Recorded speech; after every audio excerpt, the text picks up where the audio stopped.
Hello. Greetings, universe. It is nice to see everybody. My name is Dustin Cormier. I'm hoping that we should be live at this time. I'm just making sure that I've got all my stuff together here. And it looks like we're good. Hello, everybody. It's nice to see you. We've already had some people hanging out here, so I'm going to see if there's any questions that I should be saying hello to and answering. Nice. Seems like my friend Robbie and Phoenix Rising have been here. Should we type it on here? So for Phoenix Rising, I would love to see your chart. Now, oh, thanks, Robbie. That's so nice. Robbie is always my friend, tuning in and saying hello and helping everybody stay grounded and telling them what's going on my channel. This is How to Rock Astrology, folks. On this channel, we do free readings, and I might do things a little different today. I just explored some fun on TikTok for the first time. I tried it out, and it was kind of neat. It was pretty sweet. And on TikTok, I couldn't share my screen. So I was treating it as if I was sitting at like a table in like a marketplace and I was just doing readings, you know? Imagine if I'm sitting in front of you and we're just doing a reading today, like, you know, like a 10-minute, 15-minute reading. And that's what I ended up doing. And it turned out pretty cool. Now, for everybody watching, today is, I believe I've set this to a fundraiser. At least I hope I have. Hello there, Jazzy Bella. Nice to see you, Phoenix, and nice to see you, Robbie. I'm not sure if I'm pretty sure I intended to put this one as a fundraiser. Nope. Okay. So I'm going to really quickly MCF Indigenous. Yeah. Okay. No thanks. Join.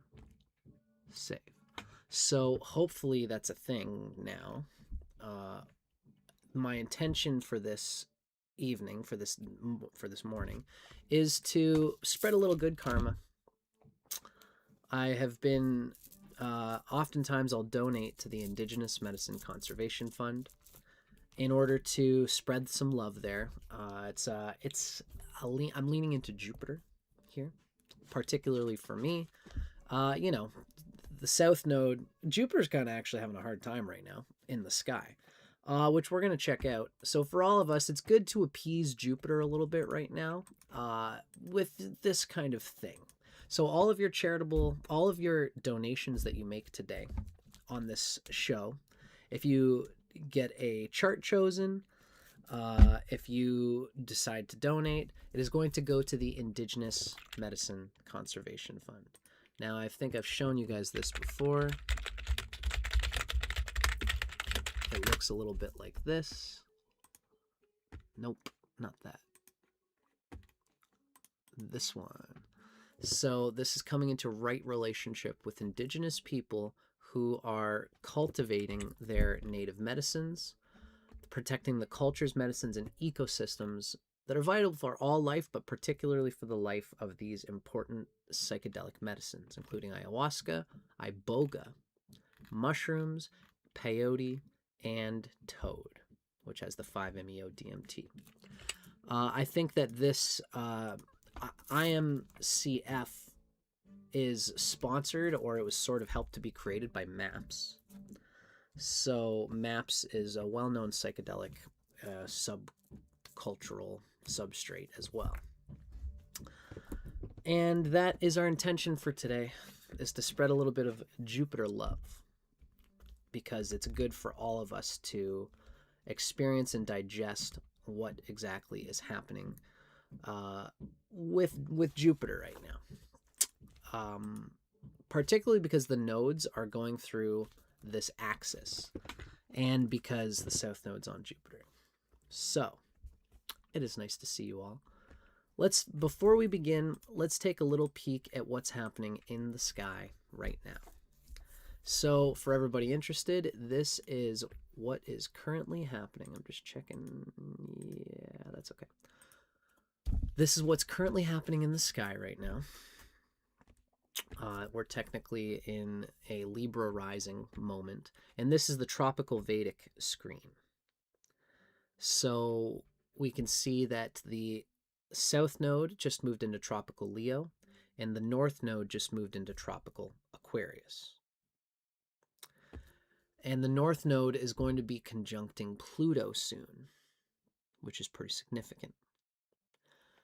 Now, Jupiter, of course, has just fallen into Tropical Leo, and that's where the South Node is.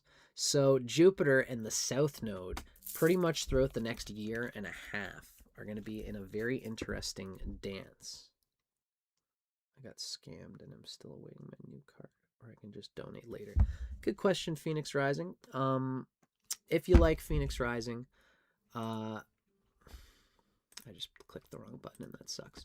What I'm going to do for you, my friend, you can either take my word for it, or you can give directly to the IMCF. But if you like, you can pay me directly through PayPal. I'm going to see how much you put in, and then I will be able to take it from my PayPal and put in the donation myself to the IMCF. So feel free to just donate right to PayPal through the link I've just put in my comments, and it will go right to our chosen charity today. That's a whole ascendant apart from where I live. Wow, Robbie, that's interesting. We must be far away from each other. So, yes, now we are looking at the present chart of the moment. Now, Robbie, you might be thinking, because I'm actually looking at the regular tropical zodiac right now. Just giving everybody a little clue as to the positions of the planets that most people are used to. Now, if any of you have been following my work, I have been practicing what we call Ernst Wilhelm's Adityas circle. And the Adityas are a particular way of viewing the zodiac. I wish I had a picture. I got to create a picture for it. I'm going to write that down right now, actually.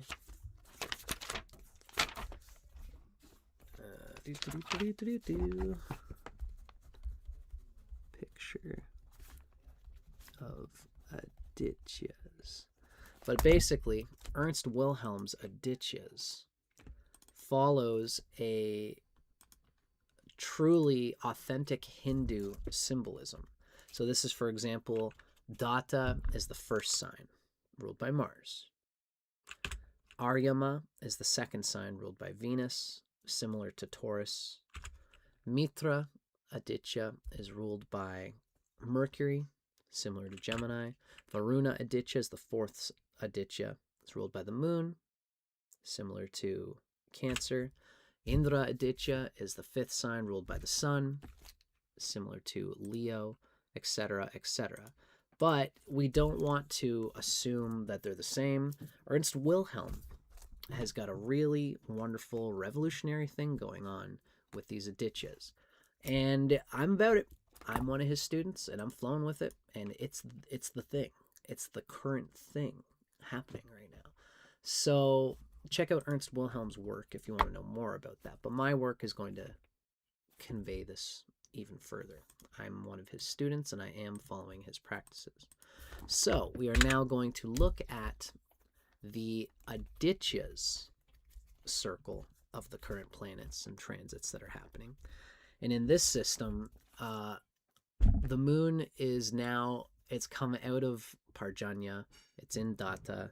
The axis is happening in Parjanya and Vivishvan. And that's the 12th sign and the 6th sign.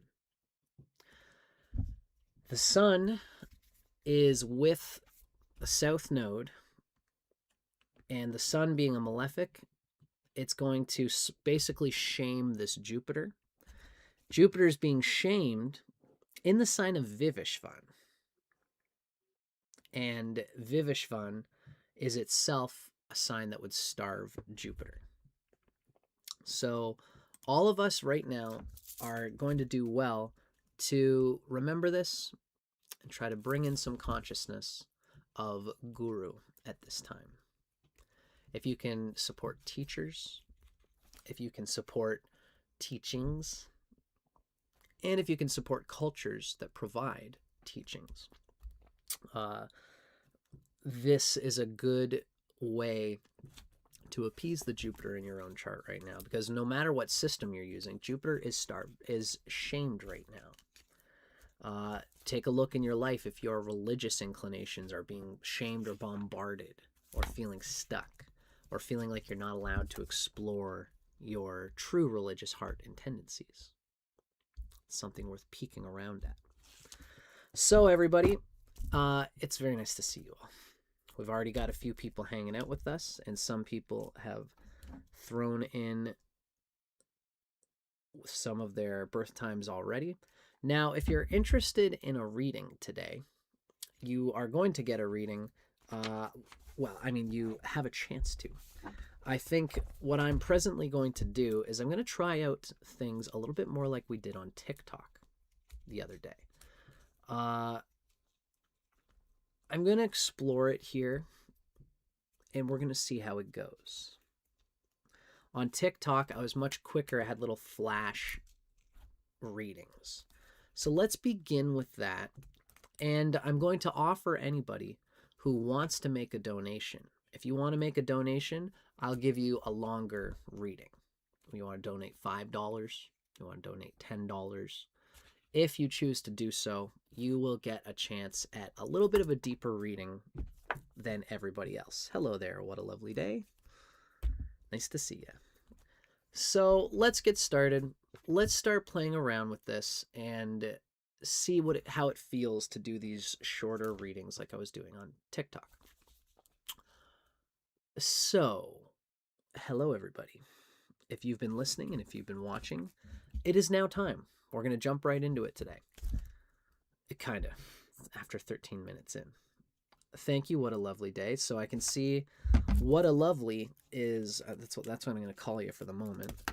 What a lovely has thrown in to have a short reading. We also had Katie Newkirk. Katie Newkirk, are you still here? Are you still interested in a reading? Please let me know. Anybody who's here and who's interested in getting a reading right now, Saturday, 11 a.m., please say your name. Please say hello. Make a mention that you're interested. Hey, Zem. Katie is here. Thank you. And hello there. Awesome. So I've got you. What a lovely day. Now, Leela and Antivorta, I see you guys saying hello. Are you? Let me know if you're interested in a reading. Jenny Love is here as well. So is Ravit. Jenny Love. Ravit. Nicole. Thank you. So I'm going to call you Nicole if you get chosen. Hello there, RX Curry. Oh, thanks, Robbie. God bless you, Robbie. Robbie's always paying attention. So, Phoenix Rising, I can see you've been hanging out here. Let me know if you're still here, and I will include you for a reading as well. Looks like Antivorta is in. Antivorta. And Leela is also in. Thank you, Leela, for commenting. We also have somebody named Veronica Kim. Wonderful. All right, everybody. Now, RX Curry, it looks like you're volunteering. I just want to make sure that you're interested in having a reading. Ravit, I got you as well. RX Curry 8. Let me know specifically if you're interested in getting a reading today. Because we already have 1, 2, 3, 4, 5, 6, 7, 8 people on our live today who are interested in a reading. That's who I have currently. I have What a Lovely Day, XEM, thank you, RX Curry. So now we have 9. So we have What a Lovely Day, XEM, Katie, Jenny Love, Ravit, Antavita, Layla, Varen, RX Curry, and Phoenix Rising. I'm going to put you in here as well. No, you're okay. For these Phoenix Rising, my friend, these first readings are free. If you want to figure out PayPal and whatever, you will have a priority if you do get that figured out. But for these first readings, we're going to start off by doing short readings for free for everybody. So no need to donate just yet, folks. But if you donate, you will get some preference. You'll get a longer reading, and you'll be supporting a good cause and fixing everybody's Jupiter. That's what we're all doing here. Appeasing the great benefic force of self-realization and holiness, sacredness, love. You know, it's nice to be able to do these things. Okay, so we have 1, 2, 3, 4, 5, 6, 7, 8, 9, 10 people here for a reading today. Let's get chopping at it. I'm going to just pick a number. I'm going to say, I like usually I float around.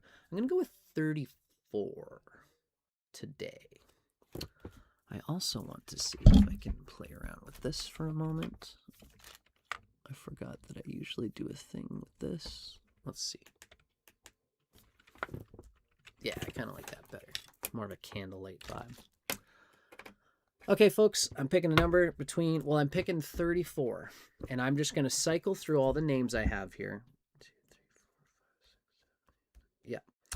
And whichever one we land on is the first person to get a reading today. All right? So, thank you for joining. Let's see who gets picked. 1, 2, 3, 4, 5, 6, 7, 8, 9, 10, 11, 12, 13, 14, 15, 16, 17, 18, 19, 20, 21, 22, 23, 24, 25, 26, 27, 28, 29, 30, 31, 32, 33, 34. Ladies and gentlemen, we have our first victim of the day. The person I have chosen is somebody named Jenny Love. Let's see. What was the name? Oh, Jazzy Bella, hello. Jenny Love, 912. You have been chosen. You're almost the year of the rabbit, but you're actually technically the year of the tiger, it looks like to me. Congratulations, Jenny Love. It's a pleasure to have you on the show here. So, Jenny Love, you are our first contestant, and I have your birth time here. Now, it's something good for me to always say. Oh, that's sweetie of Phoenix Rising. It's funny, even when Jupiter is in a funky place, blessings come in the universe when we keep our eyes open. So, Jenny Love, I've got your birth time here. Always keep in mind with these readings, I like to go deep. I'm somebody who's a deep thinker. I've got lots of Plutonian energy. But our intention here is ultimately to bring self-realization, not to hang on any difficult things. But, you know, I do tend to, some of the best healing we can do is by going into spots that could use fixing or can be regarded as being a pinpoint of useful constructive centering, depending on how the chart is and what's going on by transit. Now, if there's anything you don't want to speak to, if there's anything you don't prefer to move through, you can always let me know and just text and say, this is not what I came here for, whatever you feel like. But that being said, it's good for me to give these caveats because we're in a public forum, right? Some people are very sensitive to things. Let me know how it feels as we go along. So, okay. Now, Jenny, I'm going to throw your birth time and birth information into our thingamajigger here. Looks like we're January 22nd, 1987 at 8:59 p.m. So that's 20. Yep, 205900. I'm assuming, as dangerous it is to assume genders these days, I'm assuming that you are of the female pronouns, Jenny Love. Please feel free to correct me if I'm wrong on that. And our friend Jenny is born in the US of A. Missoula MT. Okay. And that puts you, Jenny, as a... So that gives me tropical zodiac Virgo rising. Open to anything, female. Excellent. So, Jenny Love, my dear, this is your tropical zodiac chart. This is not the Adityas chart. This is not the chart that we're going to use. This isn't the chart that I would typically use. But I like to show everybody, just so everybody knows, this is your... Am I sharing my screen? Ooh, I caught that one. Whew. Okay, so this is me sharing my screen. This is a little peek at your chart here, Jenny, in the Tropical Vedic, sphere. Your Virgo rising. Let me know if that feels correct to you, Jenny. Have you ever done astrology before? Is it familiar to you that you would be a Virgo rising? I like to be sure because sometimes I miscalculate. Looks like we've got it. Looks like we've got it here, though. 8:59 p.m. It looks like we have it. Virgo rising. Perfect. Thank you, Jenny. And it looks like in this chart of Jenny's, we have the planets falling in 1, 2, 3, 4, 5 signs. So we have a number 5 chart. I'll explain that a little further here. This is something that I like to do in all these readings. It's something called the Nabhasya Yoga. And it's the celestial formations just based on the planets going into a certain number of signs. And this is just the classical planets: Sun, Moon, Mars, Mercury, Jupiter, Venus, and Saturn. Of those 7 classical planets, not including the outer planets or the nodes, these are the main planets that make up the chakras, that they make up the electromagnetic grid of our material and spiritual life. So these ones are the big points that are charging up the whole chart. They are our living electromagnetic energy. So when they fall into 5 signs, that means you've got 2 conjunctions in your chart. You have a conjunction of Venus and Saturn, and you have a conjunction of Sun and Mercury by sign, of course. We're talking by sign in the whole sign house system of Vedic astrology. So when you have all the planets stuck into 5 signs, we like to call that, it's called Pasa Yoga. And the Pasa relates to, it's a Shiva Yama energy. And what happens is that just like in a yoga posture, you're squeezing your breath, you're putting yourself in this posture, whether it's downward dog or, whatever kind of stretch that you're doing, you're holding the stretch and your body is saying, oh, please get me out of this. But your mind and your desire for transcending and transformation is stronger than the rattling of the cage. So this is the number 5 people, is that it can be very good or very tough, actually. It's considered a neutral position depending on what's going on with Jupiter inside the chart. But natally, mind you. Now, there is some stuff going on with Jupiter at this time for everybody, so you would probably be feeling it right now, Jenny. So let's dig a little further here. The next thing we're going to do, I'm going to change to the South Indian, and we're going to change to the Adityas zodiac now. So this is the South Indian style chart. Excuse me. Now, I'm going to do my best, as I said, to just do a reading style thing here. So I'm going to look at what's the most important things going on in this chart, speak to it, and see what kind of insights I can give you in a short amount of time here, Jenny. You are Jupiter Atmakaraka. That is even more significant. It means Jupiter is even more important to you. Very interesting. So whatever's going on with Jupiter is going to have an important resonance in this chart. Now, Jupiter in this chart, let's see, it's not doing too bad. It's in the 7th house, which is not its favorite, but it likes the sign of Data. Although it's in the sign of Tvashta in the Navamsha, it's not its favorite. But the Jupiter's not doing too bad in this chart. Because it's the Atmakarka, especially, there's going to be a lot of desire for wisdom.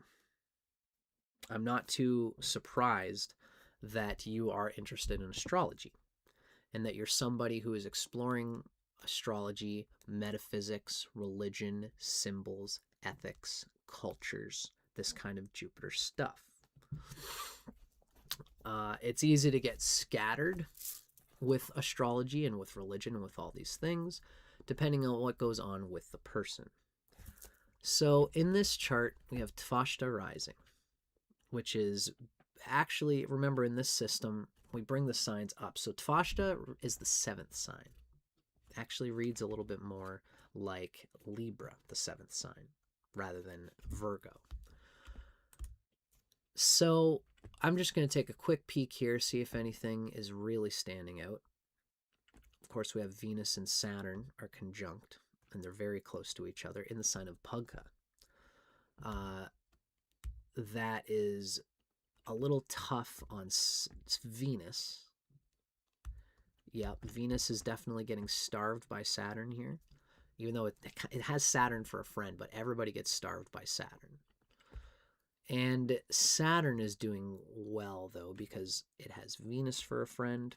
That's a nice thing, especially it sucks a little bit that Venus is getting chipped here because Tvashta is ruling this chart.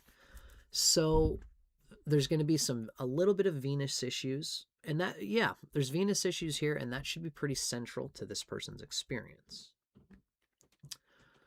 We have the moon in Amshu with Pluto. We have the sun probably combusting Mercury. Yep, Mercury is combust. There's a lot riding on this Venus. Not only is it the rising sign lord, but it's also the north node lord. Venus rules the north node in the sign of Aryama here. So that Venus has got a lot going on. For this person, I would say a key, especially because Jenny is a woman, Venus is going to relate to your goddess energy. It's your understanding of male and female psychology and your ability to consciously play into it and to use it as an instrument for good or as an instrument for difficulty. What's interesting is that you're such a Jupiter gal that you are probably a very religious-minded person, or somebody who wants to be a religious-oriented person. When I say religious, I mainly mean like philosophical. You're somebody who wants to be ethical, somebody who wants to do the right thing. You might be interested in the social sphere, in helping humanity. And you have to understand that everybody has to figure out their own pyramid before they can help the world develop its pyramid. So your Venus energy, what it means for you to be a woman, to enjoy the value and the goodness that you provide as a woman, as a goddess. Every woman has the goddess energy. Understanding what it means to be a partner and a companion. Understanding what a man needs from a woman if you're a straight person. It'll be the same no matter what romantic inclinations you are. But knowing the gender consciousness of it is going to be a part of your experience. The Venus in you is a necessary lesson because you have the North Node in the sign of Aryaman, which is the second sign, right? The second sign is similar to Taurus. It has to do with the intimate friend and companion. It's the love of companionship. It's the love of bonding with people, enduring bonds that unite people through devotion, kindness, and the spirit of giving, a feeling of partnership. And it's likely, because in your chart, Jenny, you have the south node in the second house in Vishnu, which is interesting. It's kind of flipped there. With the south node in the second house in the sign of Vishnu, there's definitely a feeling of you trying to accumulate your own security through self-transformation, through doing work on yourself. But there's going to come a time, especially you're coming into your Rahu awakening soon, your Rahu maturation, where the universe is going to force you to do the risky thing of getting out of your financial awareness, out of your financial security, where you are probably very, energetically, you probably don't have as much desire to share yourself. Although you probably do depend and lean on certain things. With the south node in the second house, you might lean financially on things like your family, your early childhood. There's probably things from your early childhood, financial things that you've always leaned on. And because you're dependent on those financial things, you try to transform yourself and find happiness within something that is stuck and doesn't allow you the freedom and joy to connect with partners the way you would truly like. Part of the reason for this is because you have Venus conjunct Saturn in the fourth house. And so Venus is being starved here. There's a feeling of being very testy when it comes to dispersing goods, value, money. There's probably a feeling, hello there, Gloomy. We're just doing a short reading right now, and we'll do a few short readings. So if you want to hang out for probably 5 or 10, Gloomy, you'll be able to get a reading. For our friend Jenny here, because Venus is so key to this chart, and Venus is having difficulty because it's starved by Saturn. So, in my opinion, what would be good for this person to do is to think about how in your childhood, there might have been times during your early childhood when your parents, for example, might have pushed the idea that you're not allowed to enjoy things. The Saturn is starving Venus. Saturn is the old man. Venus is the bushy-tailed young teenager.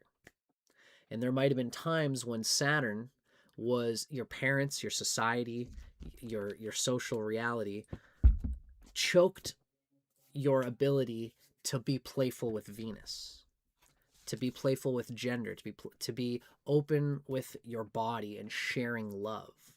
The idea is that you might have seen an example from your parents that affection is something that is scarce. It was scarce between your parents. They only wanted to give it away to so many people because you can get screwed by it.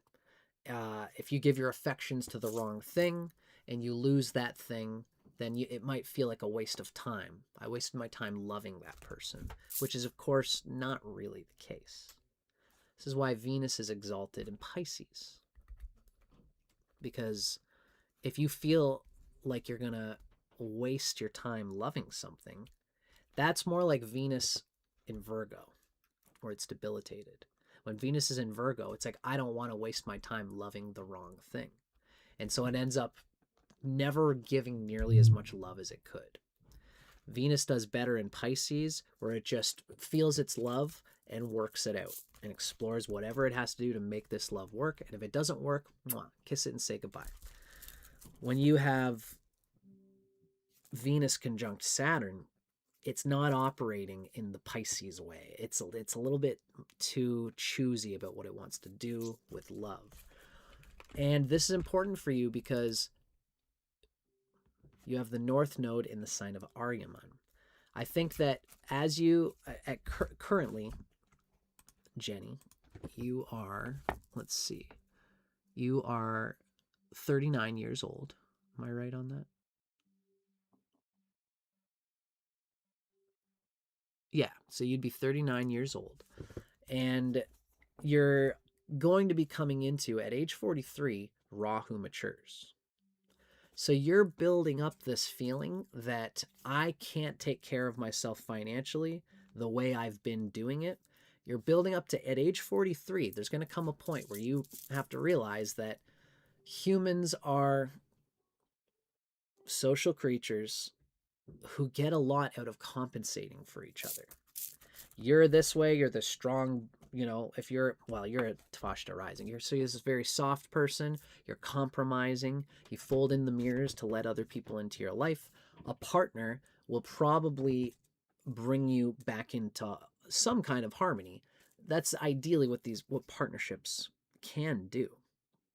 You'll get to give your love in the way that you seek to, of course, like we all want to. But it'll be a challenge for you to truly be a meaningful companion, to seek what you really want in a partner. And this will probably cause you to, in order to get a companion, you might feel you have to surrender into financial risky ways of being. Like, for example, you might, need to put yourself at a financial, because you've got the South Node in the second house, finances are so secure for you. And you've got the North Node in the 8th house, which means there's a delicious dog biscuit in the realm of unstable financial partnerships. Now, everybody has an 8th house. Everybody deals with this somewhere along the line. Because you've got the North Node there, you are afraid to venture any kind of risk of investment time, money. And companionship requires all that for you. There might even be a feeling of, for you, the need to deal with, your own father and the father of your partner, because Tvashta is where the sun is debilitated. Tvashta rising, which is the 7th sign, can sometimes have difficulty with their own father. So as time goes on, life is going to pull you towards this heartfelt companionship, but it has to come from the heart. You have to see it, and you have to digest what I'm saying. Don't take my word for it just because I'm an astrologer. Sit and contemplate and meditate and digest. What am I seeking in partnerships? What kind of spiritual development that would come from me letting go of my security paradigm of having a solo financial reality secure? That's what I want you to question right now. Now, this period during this eclipse is operating through your 12th house and 6th house axis. The eclipse that's happening on August 12th is moving through 20 degrees of Vivishvan in your 12th house. And that's opposite your sun and Mercury. You don't really have anything in the sign of Vivishvan, so this eclipse isn't going to totally knock you out. But the eclipses this year are moving through your 12th and 6th house axis. Especially because this is the axis where Venus is debilitated. You are going to find that this period is bringing you into consciousness of what love means to you, of the type of work that you want to put into love, and the type of emotional peace that you can find from your relationships in life. So that's the main thing. There's not too much to say about the eclipse happening here in this chart. It's trine to Saturn and Venus, so it is going to pull on those guys a little bit. It's going to pull on Saturn. Saturn's pretty happy in this chart, actually. So there's good things happening with Saturn there. Ultimately, the main theme here is to think about how you can serve in a 12th house way. How can you serve humanity and the world around you in a way that you're just giving it up? You're giving up your time, you're giving up your money to go and faithfully do good things. You're just throwing seeds out there. for free for the birds. You're going and feeding the birds with positive energy socially that makes you feel good. And this might relieve your nervous system. And you'll develop nervous system energy. And then you'll think, what do I want to do with this? I think time is going to encourage you to not hold it to yourself internally, or what we might call selfishly. I don't think you're selfish, but you might be unconsciously afraid of sharing yourself with the world. And I think the next year and a half is going to play on that dynamic with you, while also finding a balance between work and relaxation, right? The eclipse is happening in Parjanya, your 6th house, which is going to relate to work, and your 12th house, which relates to relaxation. So finding a balance between inner reflection and then going out in the world and having responsibilities. This is going to probably be the main thing for this eclipse for you.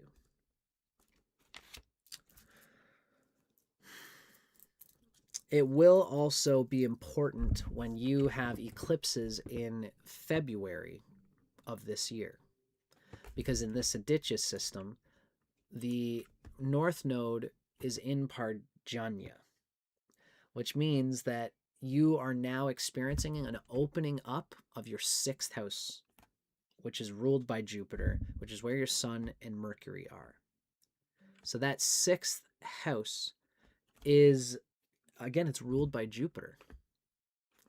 Amshu and Parjanya are ruled by Jupiter, and Jupiter is a big planet for you. So you might find you are being tested in the material things that you are committing to. At your age, you know, children would be an important issue. What you're doing with your money and your career and your partnerships, how you're flinging your value around to get a man or a partner, and making it spiritual.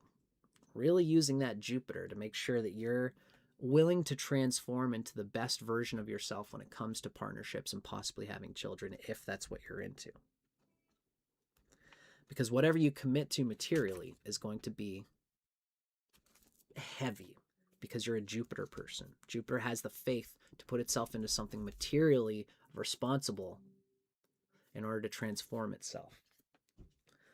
So I hope that was useful for you, Jenny. Let me know if you enjoyed that, my dear. Hello there, P-Dove. Hello, Melody Addict. It's nice to see you guys. Okay, so it's nice to see you all. And thank you, Jenny. Thank you very much. I hope that this was a useful reading for you. I think that different people are going to get different things out of these readings. I'm trying to do short readings right now. Awesome, Jenny. I'm so glad to hear that you enjoyed that reading. So, congratulations, Jenny. Good luck with the eclipse. I don't see anything too crazy happening with it, but there are important points, especially in the February eclipses, so keep your eyes out for that. Happy eclipse season to P-Dove. Hello, Clara Raphael. My friend Melody Addict is here. Now, everybody, let's do another list. Let's do... Yeah, Robbie, you got it. That's one of the things I like about these short readings, is it forces me to zero in on what I can give in a reading. So everybody say hello if you're interested in a reading. Say, hi, I'm interested. Hi, I'd like a reading. Try to show me that you are interested in giving a reading, or are getting a short reading, just like we just did. And we're going to pick somebody, but I also have to pee after.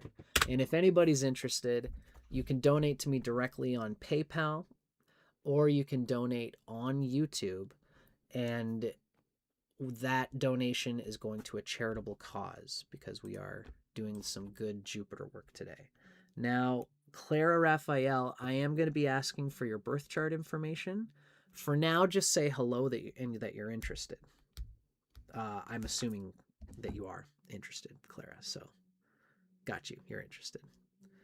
Okay, Robbie, thanks, buddy. So far I have 1, 2, 3, 4, 5, 6 people who are interested in a reading. Got Melody, Gloomy, Clara, Ravit, Katie, XEM, P-Dove. Glad to have you here as well. That makes 7. Anybody else, speak now or forever hold your peace. There's Veronica. Thank you, Veronica. I've got you here as well.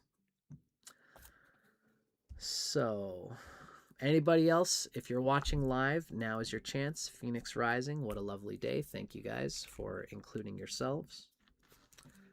So, what a lovely day. Zim, Katie, Jenny Love, we've done.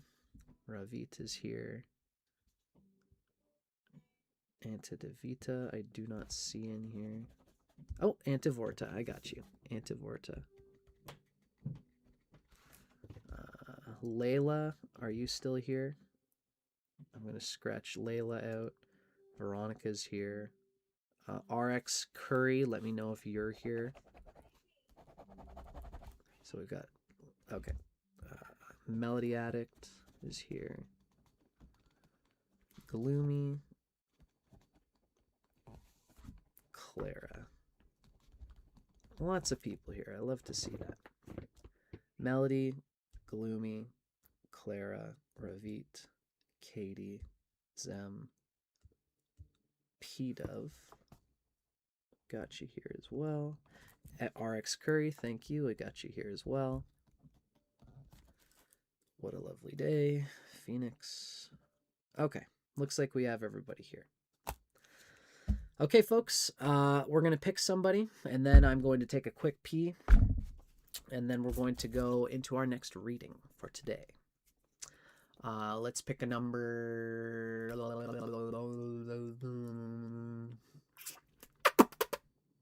going to go with 27. We're going to go with number 27. And I'm just going to count from the bottom. 1, 2, 3, 4, 5, 6, 7, 8. We're going to go from the bottom. We're going to pick a random person. Whoever gets chosen, and that's our next reading for the day. 1, 2, 3, 4, 5, 6, 7, 8, 9, 10, 11, 12, 13, 14, 15, 16, 17, 18, 19, 20, 21, 22, 23, 24, 25, 26, 27. Ladies and gentlemen, we have our next victim. I think I've been seeing this person for a little while on my channel, if I'm not mistaken. I'm glad to do a reading.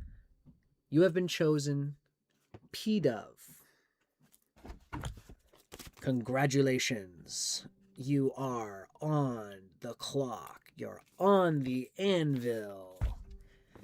Get ready for some transformation. P-Dove, my friend, are you still here? Let me know, because you have been chosen. There we have you.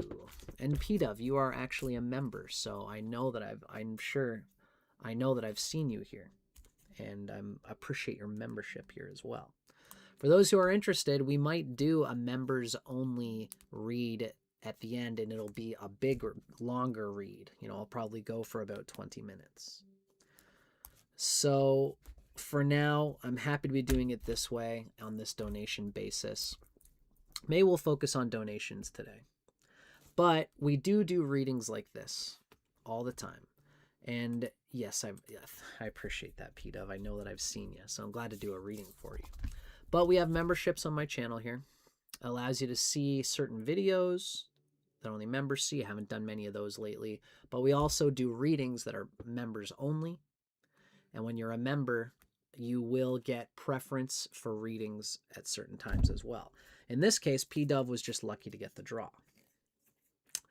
So let's do a little bathroom break, folks. And then when I come back, we're going to do our next reading. I'll see you guys in just a moment.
Damn, it is hot in my house today.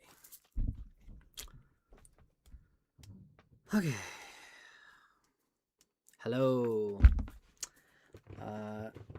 Yeah, what a lovely day. Asked if the free readings are still happening, and of course they are. Excellent. Year of the Boar. My kind of person. I always like to say that I'm really into Chinese astrology, or Taoist astrology as it's often called. And the animal signs that are enshrined to me, I'm born 1991. So 4 years before or ahead of you are in the same triad. So 1995 gets me. That's why I love doing readings for the year of the boar, as well as the year of the rabbit. All right, so March 7th, March 7, 1995 at 11:20 in the morning. Now, P-Dove, let me know if you identify as male or female, if you could. That way I'm not just guessing and running you roughshod there if I don't have to. Jesus Maria Garcia. Ooh, lots of these. Aguascalientes. Yeah. Jesus Maria Aguascaliente. And that puts you as Gemini rising. Good. Looks like we've got it all figured out here. Female. Thank you, P-Dove. All right. We got you covered. Okay, so it looks like we've got your chart here. Looks like we've got it pretty solidly scratched out. We got another number 5. Thank you, Robbie. So let's see. That means we have 2 conjunctions going on here. That moon is awfully close to the south node, and it's interesting. So we have somebody who has the moon and the south node both in the 12th house. It's probably a very spiritually oriented person. The moon is right, very like within 6 degrees of the ascendant as well. So we have the planets falling in 1, 2, 3, 4, 5 signs. We have a conjunction with Mercury and Venus, and that's a pretty nice, it's in the 9th house. Those two are looking pretty happy-chappy there. Sun and Saturn are together. That Saturn is getting blistered by the sun. It's in the 10th. Ooh, wow, this is interesting. Yeah. So we have a number 5 chart here. The 5 chart means that there's planets falling into 5 signs, and there's 2 conjunctions. Sun and Saturn in the 10th house, Mercury and Venus in the 9th house. And then the rest are in their own sign. So this signifies that the person is going to be leaning very hard into Jupiter and Jupiter's energy. Now, however Jupiter's doing in this chart is going to convey something about this person, a lot of this person's luck and energy and personality and character overall. It's nice that the south node is in the 12th house. That's where it likes to be. The south node relates to the 12th house. It's moksha. And the north node likes to be in the 6th house, where it deals with enemies and strategy and in sharp intelligence and discernment. So this is your Tropical Vedic chart. Now I'm going to do a little switcheroo here, and I'm going to put you into the Adityas zodiac. And this is going to change things up a little bit. This is going to give some very specific reading here. In the Adityas, you have, again, Venus and Mercury are conjunct, which is nice. Those two are friends. Those two are nice to have in conjunction. They are conjunct in the sign of Parjanya, where these eclipses are happening. Now, our friend P-Dove here definitely has one planet that's going to be strongly affected by these eclipses. The Mars in the 3rd house. This is a Mars that is definitely going to be bumped around by this eclipse because it's not, well, mainly because it's within 5 degrees of the eclipse, right? Let's remember, everybody, that this eclipse is happening at 20 degrees of Leo. So just so everybody can see in this chart, Mars is at 15 degrees of tropical Leo, right? So now we're thinking in terms of the Adityas. The Adityas are going to take everything 30 degrees ahead. Again, if you want to learn more about the Adityas, email me or check out the work of Ernst Wilhelm. So this Mars is 5 degrees away from the eclipse. This is a Mars that, in my opinion, is being starved by being in the sign of Vivishvan. So this eclipse is, for all of us, it's working through Vivishvan. It's going to be bringing themes of Mercury, of the 6th sign. Frozen? Are we frozen? Is that what's going on here? What a lovely day says that we might be frozen. Everybody else, are we frozen? Just checking to make sure that I'm not talking for no reason here. Okay. All right. Just checking. Just checking.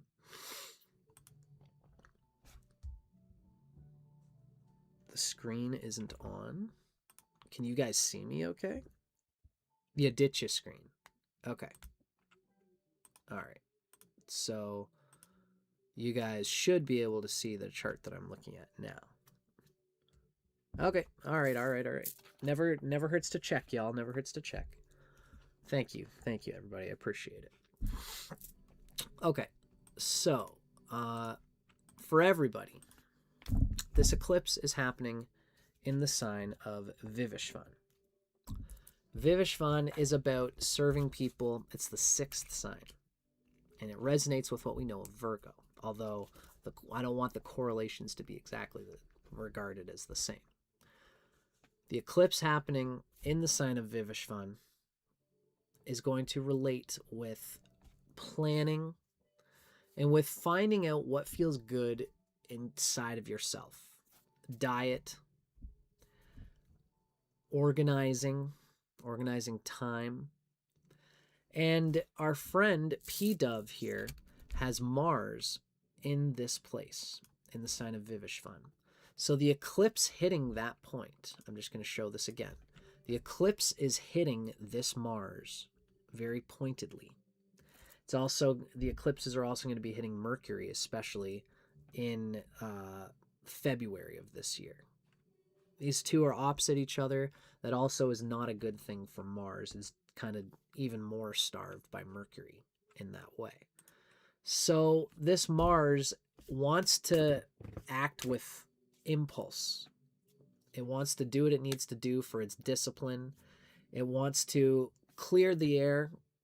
It wants to follow through with specific agendas. That's what Mars, we all want Mars to do that. But this is a Mars that gets very scattered in its agenda. This Mars, being in the 6th sign of Vivishvan, Mars likes to shoot first and ask questions later. You know, and so when it comes to what we need to do for ourselves as an individual, you might find at a very early age, you were probably told when you would squirm, for example. Like, let's say you were wearing a clothing that made you feel very uncomfortable. There's an itchy, scratchy thing inside of your shirt or your dress. And you'd say, "Mom, this thing is scratching me," and your parents would get frustrated by you. They would say, "Oh, just don't worry about it. Just get over it." Or when something is uncomfortable in your life, let's say you're in a relationship and you're trying to communicate with the man or with, you know, with whatever partner you want to have. Feel free to let me know if you're bisexual or pansexual, just to be clear on that if we can get the chance. I wouldn't have even spoken up to begin with. That's very clear, P-Dove. So that shows, P-Dove, my dear, straight female. Thank you. Yeah. Obviously, everybody is going to operate better in this world if they can stand up for themselves, if they can say what their needs are. Now, there's something doubly tricky happening in this chart. It's a little bit of a tough thing. What you've got happening here, P-Dove, is Mars is starved in the sign of Vivishvan. It's got some things that are helping it. It's not the worst Mars in the world. Wow, you got a nice strong sun happening here, though. Holy. Oh, yes, I see. So the sun is doing very well, but that's going to cause some harm to Saturn. That's the big thing to talk about in this reading. And I am going to speak to it in just a second here. But suffice to say, Mars rules Data, the first sign. And you've got Saturn and the sun falling in Data, the first sign. So you would hope if there's a good Mars there to help purify and clear the air of that sign. But Mars is having a little bit of difficulty here too. So it's a little bit of a tricky doubling down on difficulty with Mars. So there might be pressure, especially career pressure, pushing you to do your best to be the strongest person you can be. You have a good sun, so you probably pride yourself in your ability to show up, to be the woman that you want to be. You're probably a powerful woman when it comes to your will. You probably know what you want in your career. You probably know what you want. Yeah, you've improved since childhood. I'm glad to hear that. You probably know what you want in your soul. And you know how to ultimately align yourself to get what you've always dreamed of as you were a little girl. But it's one thing to put powerful, magical intention into your dreams. It's another thing when you're met with an obstacle and you say, oh, I can't do this. I'm frustrated by this. You know, having a tough Mars makes it difficult when you get into confrontations. It makes it difficult to have the faith that I can get through this obstruction. I can get through this difficulty. I'd be happy to talk with you about the LGBTQ plus two-spirit thing. What a lovely day. There's lots to talk about there. The Mars is important for P-Dove here. And this eclipse for P-Dove is going to be bringing out everything related to Mars. It's going to be bringing out for you, P-Dove, the importance of being able to confront difficulties and resistance. And you need to learn how to do this for yourself. You know, especially because this Mars is in the third house. You might find that this eclipse is actually bringing you confrontations, like things you have to think strategically. Sometimes in life, it's like when you're at war. You know, Mars needs to be able to say, like, I'm on the battlefield right now, and I know those are the bad guys over there, and I'm like watching my defenses, and like I know I can't let them walk up to the top hill behind me. Now, I could think like they could be coming from this direction, they could be coming from this direction, and you could think about everything. But at some point, Mars just needs to say, all right, I'm just going to lock and load and just shoot to cover so that they don't climb up the mountain. And like, hey, if I need people covering over here, but I'm going to take here. It's not like, what should we do? Well, maybe we should get him over here and him over here. But he's better. I don't know. What should we do? Bam, your head gets shot off. That's what happens with Mars in the sign of Vivishvan. Is you think about it, you get your head blown off. You try to, it's like when you're playing hockey, you don't want to watch the person and try to think like, okay, Tommy, I think that he's a right-handed person, so when he throws the puck at me, he's probably going to throw it under here. Don't think about any of that. Just keep your eyes open and watch at every moment. Change your pattern so that when he shoots the puck, you're paying attention and you're ready to act in the moment. When Mars is a little bit funky, it's hard to be that responsive in the moment, especially in the third house. So this eclipse is going to be bringing the importance of this. So you're speaking up a lot about inconsistencies and inefficiencies at work. You're ruffling a lot of feathers. You've been trying to decide, do I double down or just lay low and stop caring so much? There'll probably be times, okay, so here's what I'm going to try to transmit to you, my dear. Mars just wants to do something constructive. The painful thing with Mars and Vivishvan is it spending layers of time thinking I should have done something there. And while it's thinking, oh, there's so much I could have done right there. Oh, I should have been so useful there. And they're thinking about like, I should have said this inconsistency was happening at work. And like, why didn't I do it? The whole time you have in your head what you should have said, something else happens. And you're too busy thinking about what you should have done there. Then this thing happens. It's like, okay, I have to stop thinking about that. Oh, too late. Now the other thing is now you're thinking, now I should have done something about that. And now you're thinking about that, and then something else happens, but you're busy thinking about this. Cut the cards, cut the crap, and do something that at least makes you feel like your voice isn't being quiet. Because that's the magic of Mars. Stay in the moment. Yep, that's definitely true. But be willing to speak your voice when you know something's wrong. This is more of a confrontational energy. Mars is about action in the moment, right? Staying in the moment is important. But really, this Mars activation that's happening during this eclipse, what it's really trying to teach you is to be present when confrontation comes along, that you know it's in your dignity to be the person to say something in this moment so that people respect your voice. I think you should keep speaking up, P-Dove, and try to find a way where, you want your voice to be respected. To not freeze, but that's the thing with Mars is that, like, what's a good soldier do? A good soldier, there's two ways that a good soldier can go wrong, okay? Because that's Mars, it's a soldier. One way a good soldier can go wrong is by getting nervous and shooting all their bullets all the time. Because, like, I need to shoot something, so I'm just going to fill the screen full of lead. And now I've got no bullets left. And then when people come, you're tired, you've been drained all your energy, and now the moment comes when your voice matters. And you're tired and you've been saying a million things. Now they don't even hear you. That's going in the too much extreme.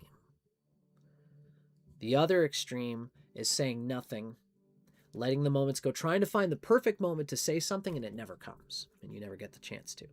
You can't go too much, but you can't go none at all. The ideal is to breathe, be present, and remember that there will be times when it's appropriate to speak your voice. Don't get worried if it doesn't go awry, but find something where you can just consciously think in your head, it's useful for me to say something here. If you ruffle a little feathers, you're going to feel that no matter what, because you've probably been feeling this since you were a child. A little bit. Now, the Mars here it's got support from the sun being in, what am I reading here? No, not the sun, sorry. It's got support from the moon and Jupiter. That's what I was looking for. Where's this Jupiter? So Jupiter is directly trine this Mars. So this Mars actually has, it has the ability to do what it has to do. So don't feel too bad. Don't go thinking that, oh, your Mars is screwed. But try to think about how when you were younger, there were teachers that encouraged you to speak your voice. But the social, probably between ages 3 to ages 12, your friends might have made you feel shy about speaking your voice in social groups, and in finding what things you like to apply, what you like to do, what games you like to play, what jobs you like to take, and how you like to communicate. To feeling comfortable in communicating socially, particularly in relationships too. This Mars in Vivishvan here is going to relate to relationships because Vivishvan is an earth sign. So it's your close things in your personal life. Those are the times when you're going to need to feel the awkwardness, like you're not allowed to say anything. And this is what you're working through in this, through this Mars, especially in this eclipse season. Your voice and being able to say what's important to you is going to be important when February comes and you've got an eclipse in your 9th house. And at that point, you will be learning to deal with your true ethical desires, your deep goals in life. You can't deal with your deep goals in life, your long-range goals, if you can't speak to your short-range goals. That's the 3rd house. The 3rd house is your short-range goals. So the main thing is you're using your voice when you're confronted. Don't shoot too much, but don't shoot not enough. And this is just going to take practice of your voice, believing in yourself, and believing that you have Mars inside of you. Your Mars is not that bad, so I don't worry for it too much. You are 1995, so you're 4 years younger than me. You're going to be, you've basically gone through your Saturn return now, thankfully. That was probably tough for you. You just had the nodes. The nodes were just in the sign that Saturn and the Sun were in. So that must have been a deep lesson. The last year and a half has probably been teaching you about the toughest part of your chart. The toughest part of your chart is Saturn. This means it's good for you to be able to take rest. It's good for you to be able to take account of sleeping well, saying no to people when it's not important. Part of the tension you experience with this confrontation energy is because you've got difficult stuff happening in the sign of Data, which Mars rules. So this confrontational energy is important. Make sure that you're not, you should choose your battles. There's going to be times where you feel insulted in your ego because someone has put their dignity on you. Sometimes that's just natural to a job. At a job, we all have to know this person's the authority, and I don't need to take offense at this person telling me what to do. Sometimes you have to be able to do that. But with Saturn where it is for you, you might feel yucky when someone gives you a directive and a command. But this is just like at war. You're not a commander right now. You're just a foot soldier. Do what the commander says, and you'll climb up the ladder as you survive and get going along. But if someone tells you a command and you get all shitty about it, there will be times where you have to just bite that bullet and don't take it personally. Because you've got your lane and you know what you're building towards.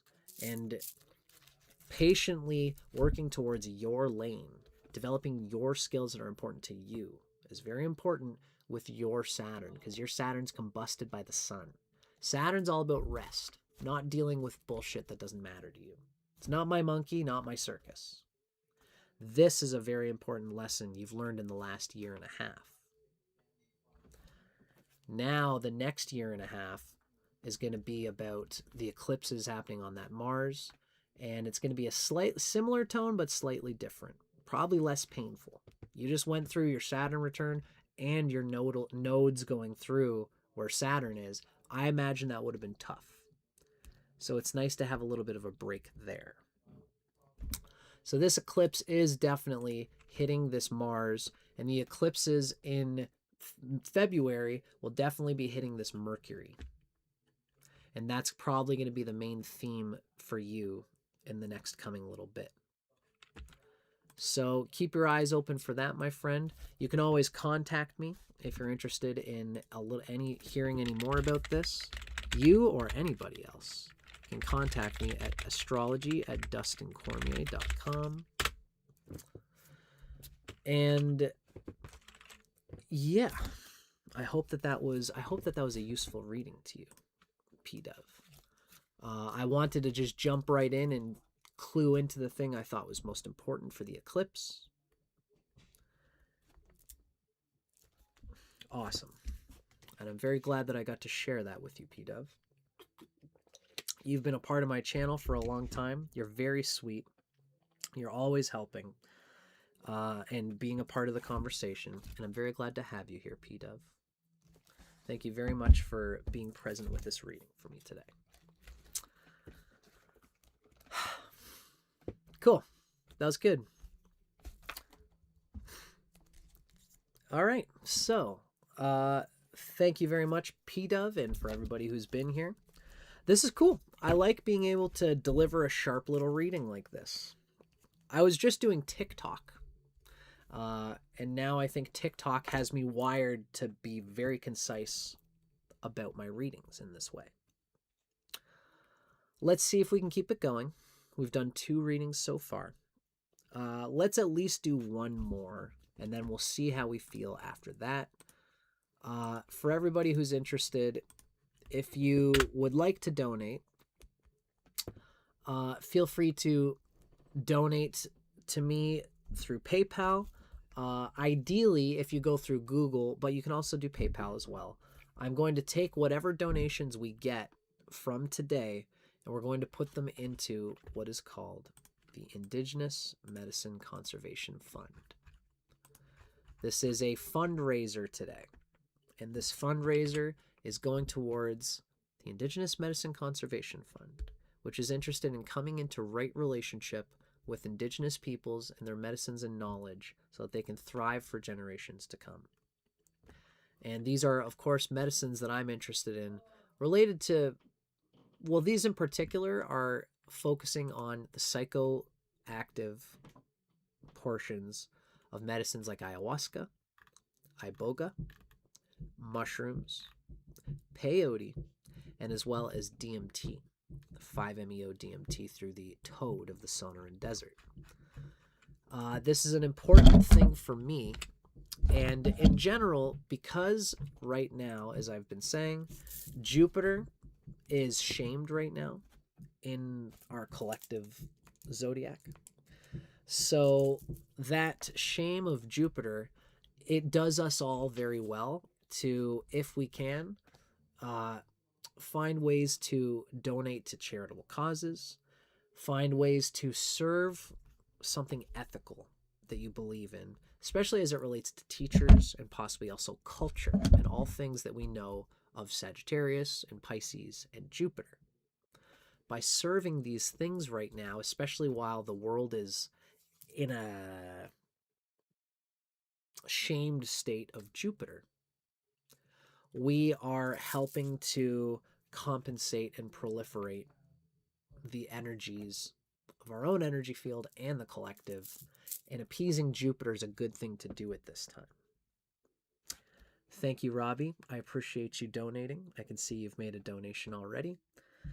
Anything helps, number 1, but number 2, remember, when you give to a charity like this, try to think about, try to do a little guru mantra. It might be good for us. For anybody's interested, if you ever got a gummed up Jupiter, it can be useful to apply yourself to the consciousness of Jupiter through gemstones, through foods, medicines, plants, growing plants whose sap relates to the Jupiter energy, and to do Jupiter mantra. Especially, it's nice to do them on Thursdays. Thursdays are a good Jupiter day. Now, the Jupiter mantra is as follows. If everybody, let's do it because Jupiter's in a tight spot right now, as Robbie's saying. Maybe I'll quickly show everybody. This is the chart of the moment in the Adityas circle, and we can see the Sun and Jupiter are directly conjunct, and the South Node is in the same sign. When you have a malefic like the Sun with the South Node, they're going to shame any other planets around them. In this case, the South Node and the Sun are shaming Jupiter. That means collectively, there's a little bit of astrological shame being experienced for Jupiter. And this is can be harmful to Jupiter's essence. So let's take a moment before we do our next reading to appease a little bit of Jupiter. You can take this mantra for yourself. It's the Guru Bij mantra.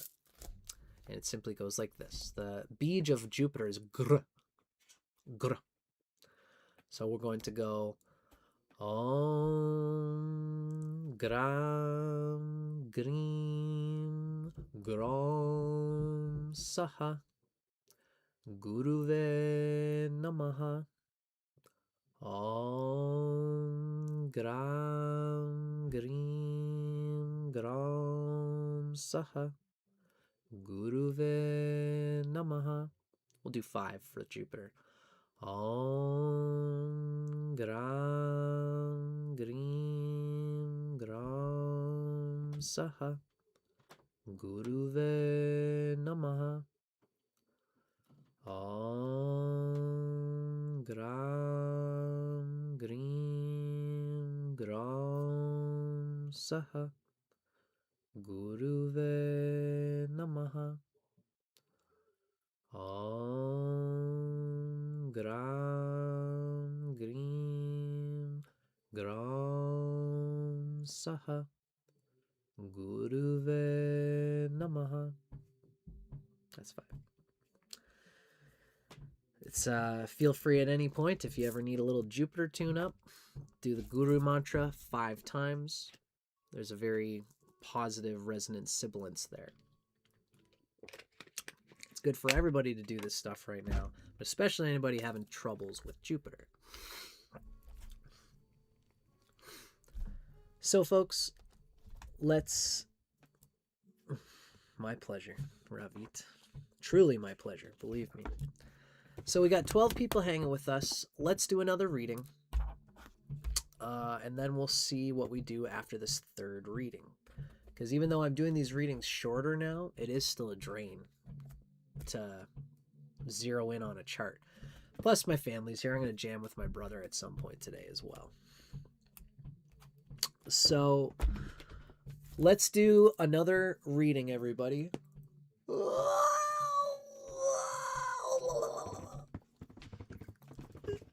Oh, yeah. Everybody, if you're here and you're present and you would like a reading, say hello and say, I'm interested. Go ahead and say, I'm interested in a reading if you would like to be a part of our possibly last reading for the day. We'll see how we feel after we do it. We might do a little, perhaps at some point, we'll do for members. We might do one of those at the end. Okay, so we have MX Moi. Nice to see you. And we have Veronica.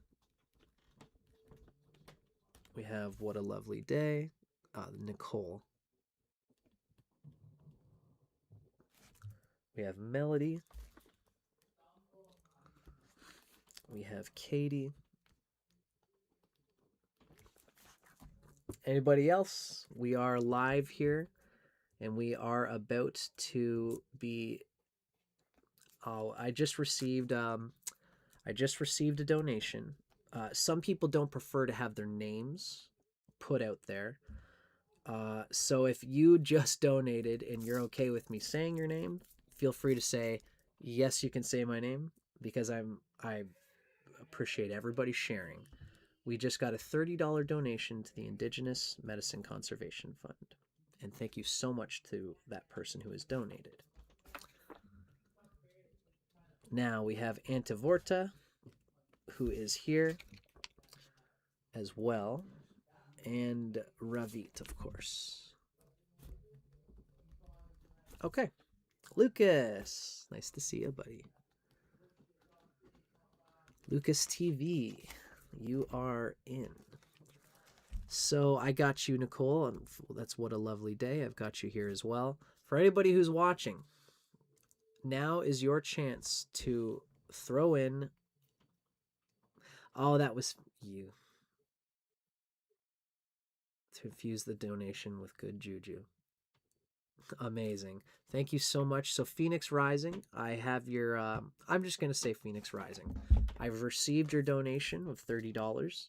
Thank you so much for donating and being a part of our appeasement of the collective goodness of Jupiter inside of all of us.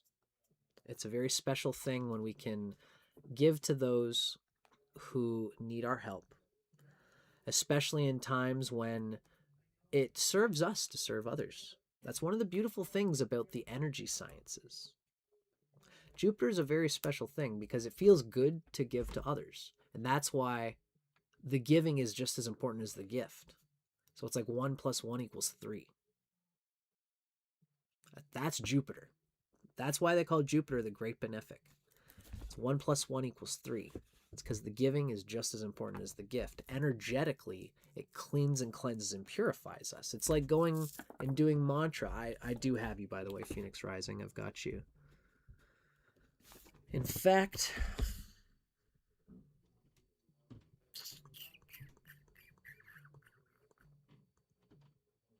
I almost feel like it would make sense. You know, Phoenix, I know you donated out of the goodness of your own heart, and that is good. We might do a reading at the end for just Phoenix because you've donated. I'm really thinking about it. Let me think about this for a moment. Phoenix, if I did a reading for you right now, would you receive it? I'm sure, you know, we have everybody else who's interested as well. My pleasure, Phoenix. I feel like we should do the reading for you because you've donated. But what I like to do, I'm going to lean into this. Let's do one more reading for everybody who's here. They've already put their name in. And Phoenix, if you hang out to the end of this particular reading, I would be happy to do a reading for you. I think you mentioned... Yeah. So I'll be happy to do a reading for you at the end, Phoenix, if you do stick around. For now, let's give everybody one more chance while we're all here to do another one of these short flash readings for the eclipse. And I do appreciate you all being here.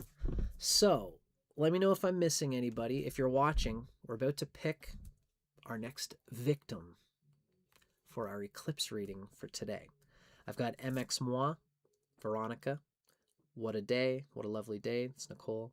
We've got Melody, Katie, Antivorta, Ravit, Lucas, and Phoenix.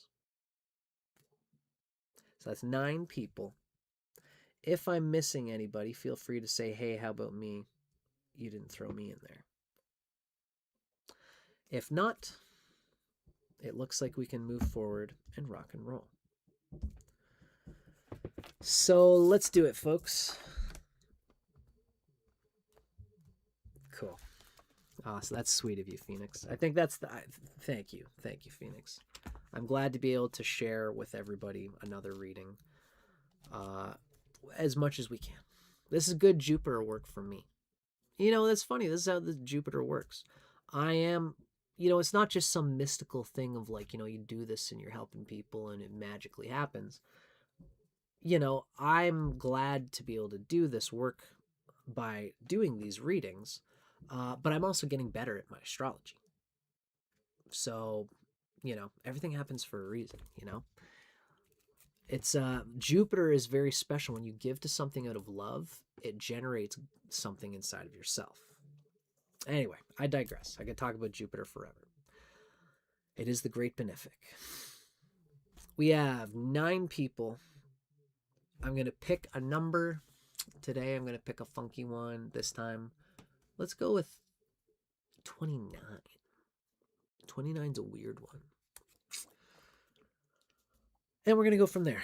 I'm going to start at the bottom and work my way up. Let's see who we land on. So, 1, 2, 3, 4, 5, 6, 7, 8, 9, 10, 11, 12, 13, 14, 15, 16, 17, 18, 19, 20, 21, 22, 23, 24, 25, 26, 27, 28, 29. Ladies and gentlemen, we have our contestant. We have landed on Ravit. Ravit, my friend. Let's see. Ravit Shauder-Pelli. Congratulations, if you are still here, Ravit. You have been chosen for our next victim in the series. That's awesome, MX Mole. It's a blessing to have Jupiter in the 10th house. Jupiter in any cardinal sign tends to do very well, especially if it's in a good sign. Yes, Ravit, you have been chosen. Congratulations. I appreciate you being here with me, Ravit. And for everybody here, we've had some donations today. We've had some love given to our blessed, great benefic Jupiter. So, Ravit, my friend, let me know your birth information when you can. Give me your birthday, your birth date, your birth time if you can, and your birthplace. That would be ideal because that would allow us to see the rising sign. But if you only know your birth date, we can still do some good work for you.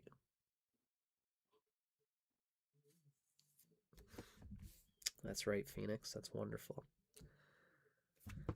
Congratulations, Ravit. We have Year of the Ox. Wonderful. I have plenty of oxes in my life. That's 1997. And so, Ravit, you have been chosen. We're going to put you as August 4th. This is pretty much almost your birthday. Happy birthday, my friend. August 4th, 1997 at 8 p.m. Ravit, let me know if you are a male or female, if you could, or if you identify with any sort of pronoun in between. And I'm going to put you in India. And what you said is Hyderabad. Hyderabad, Andhra Pradesh. Looks like, yeah, I see why Robbie was asking. They're all in Hyderabad, so I would say, Robbie, they're all close enough that it wouldn't mess things up by being Telangana. Interesting. Yeah, so the options that I have been being given in my software for this place is Hyderabad, Andhra Pradesh. Let's see, this would probably be it. So let's see what it gives us. That puts you at data. Now let me just edit this again. Hyderabad. Yeah, they're all close enough that they're not going to make a difference.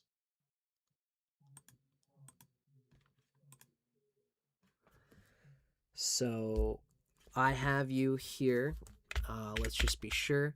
Now, Ravit, my friend, you may be, I can see that you're from India. I wonder, do you know about my work as a Tropical Vedic astrologer? I use Western measurements, and I apply Vedic and classical Indian interpretation to the Western measurements, which a lot of people think is pretty crazy. People in the people in India who are very classically attached and focused on sidereal measurements are often thrown off by this. So if you are used to sidereal Vedic astrology, this reading is going to be probably pretty different. I'm a tropical user, and I actually focus on Ernst Wilhelm's Adityas, which is an even further change. So this reading might be a little bit different from what you're used to, Ravit. What I would say is, as it is with astrology, there's so many different types out there. I'm going to try to focus in a way that will give you some interesting insights no matter what. That's what my focus is going to be. Awesome. Okay, Ravit, it looks like you're right in the right place. I'm happy to be giving you a reading today. So let's do it for Ravit here. Let's focus on, keep in mind, this is going to be a Adityas style reading. Let's dig into it so you can see where we're at and what I'm talking about here. So first, we're going to begin with what's called your tropical zodiac chart. And this would put you in this system as Pisces rising with the south node in the first house. This puts you as the north node, Venus, and Mercury all over there in the seventh house. It's nice that it's in the sign of Virgo. It's pretty good for Mercury, not so good for Venus. When we switch to the Adityas, it's actually going to be an even better place. It's a nice seventh house you got going on there. The fact that the north node is there is very interesting. But for now, I'm going to focus first. I'm going to show you your tropical Vedic chart. What we have here is Saturn in the second house, Sun and Moon in the sixth, Venus and Mercury in the seventh. It looks like we have another 5. We've been getting lots of 5s today. 1, 2, 3, 4, 5. The planets are in 5 signs. And as I said, this is something that I like to do pretty much with every reading. When you take the classical planets, Sun, Moon, Mars, Mercury, Jupiter, Venus, and Saturn, you see how many signs they're falling into. In the case of this chart, there's 2 conjunctions, which means the classical planets are falling into 5 different signs. That's going to resonate with the numerology of 5 and of Jupiter, which means Jupiter is going to be significant in your life experience. Jupiter's whole thing is being faithfully putting it's like old fishermen, they had something called a gossamer's thread. And so they'd whip this thing like a lasso, and then they'd pull things from the ocean. Jupiter's like this, is once your thread, if you go out and catch a fish in that net, if it's the right amount of fish, you can pull it in. You've got the right amount of strength in your arms, and you can pull that thing up to the shore. But if you throw your net out there and you get a whale, whoa, it's going to pull you and it can knock you off course. This is the way Jupiter and the number 5 is these people often find themselves getting pulled away into things that are going to transform them, sometimes for the better, sometimes for the worse, depending on how their Jupiter is. So Jupiter is a neutral. The 5s are neutral. And depending on Jupiter is going to show whether they get deep character luck in their chart. So to take a quick peek at this Jupiter, yeah, this is a good Jupiter in both systems. Yeah, this is a pop in Jupiter. Jupiter's doing very well in the Navamsha chart. Yeah, this is a sick chart. Cool. So this is an example of a person whose Jupiter is doing them some great favors. And they're a number 5. They are a Jupiter yoga. They are Pasa yoga. So now I can explain this Pasa yoga to Ravit. And Ravit, I think, maybe because you're Indian, you might understand the symbolism. But more importantly, you've got a good Jupiter. I'm happy to explain this thing. And if everybody else doesn't have a good Jupiter, I don't want you to freak out from it, because this is an important message in understanding it. It sounds very dark and kind of fucked up, but it is a symbol that means something very important in the world of psychedelia, in the world of psychology, in the world of liberation. Essentially, we humans get locked into human behaviors, but we are eternal consciousness. Our eternal consciousness is not bound strictly to our human form. We still need to live our human lives. We're sexual beings. We need food. We need shelter. We need water. We need to live among society. All of these things are a part of us surviving. But there's a glimmer inside of us that is more than the material form. It is pure infinite consciousness. And that pure infinite consciousness has an evolutionary strand to it. Just like the sun, just like fire. Fire eats and eats and eats and eats. It's hungry, hungry, hungry, hungry. Give me more wood. Give me more fuel. And it eats and eats, and it makes the fuel disappear. But what it creates is an energy which is even greater than the energy locked up in the fuel. This is the magic of spirituality. And this is the magic of working with guru. This is the magic of aligning yourself to some kind of material responsibility that you know is for a positive, self-sacrificing purpose that's devotional. You love something so much that you're going to sacrifice and conscript yourself to that thing in order to, because you love that thing. And it's your love for that thing that's going to help you transform your limitations of your ego. That's why the word that we use for the number 5, yoga, when a person has 5,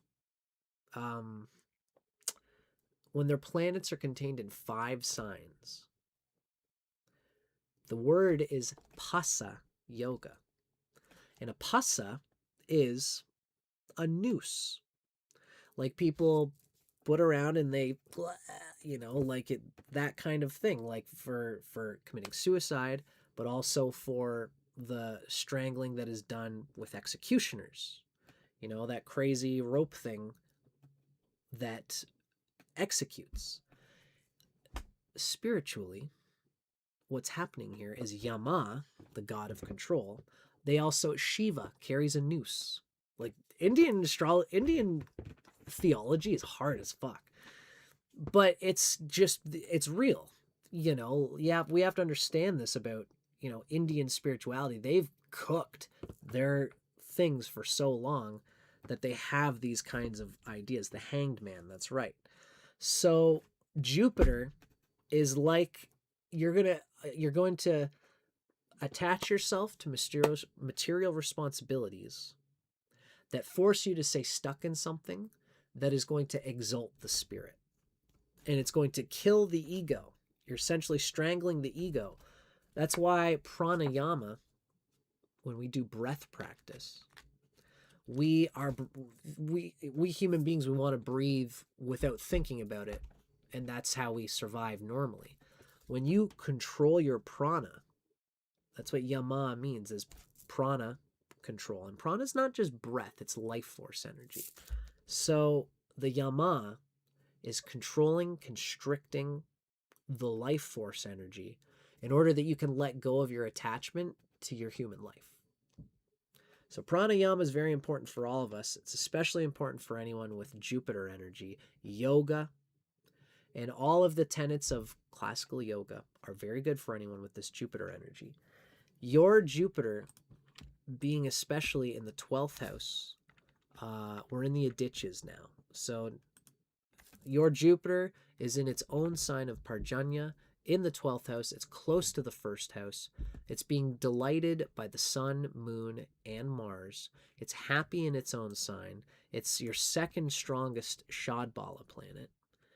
It's got a lot of good going for this Jupiter. It's technically close to the south node, which even makes even more deep mysticism. And it's with Uranus, all very interesting stuff. It's nice that it's opposite the sun and the moon. That's huge stuff. And all this stuff happening with Jupiter and the sun and the moon are going to be activated by these eclipses that are coming. So this is all interesting stuff. That is to say, for the moment, you have a good Jupiter. Jupiter being in the 12th house, I would advise you to, if you're interested in spirituality, I would advise you to find out how you can involve your consciousness with it through the sound of understanding of gurus who impress upon you the pressure of practice. And because your Jupiter's in the 12th house and you've got the sun and the moon in the 6th house, there's good yoga there. You might find yourself being able to organize your practices and your devotions while still making time for ecstatic spontaneity. You know, you can go for a walk beside the river. You walk beside the river and you know, you practice, you know, do some mantra, you know, get some beads, you know, do om, om, om, om, om, om 108 times with your beads. And then you walk and you drop the practice. You drop the tension in your third eye, drop the tension in your jaw, in your whole body. You let your body be taken by the river of your spirit and your soul. And you let your mind think about what it wants to think about.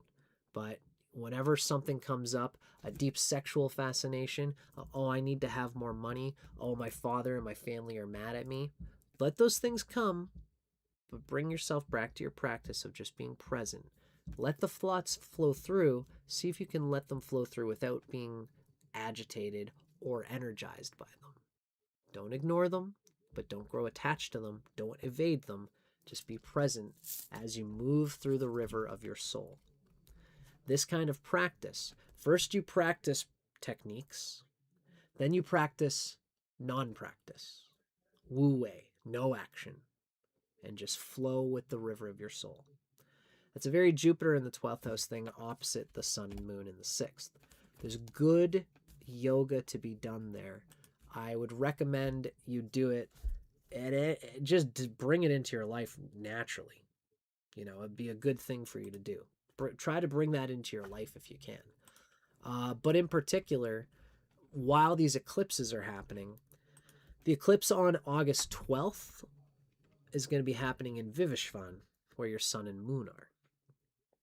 That is going to be opening up a lot of stuff there in your 6th house. In fact, you might find it's probably a little bit difficult to practice meditation in the way that you would like to. But you should still make time for it.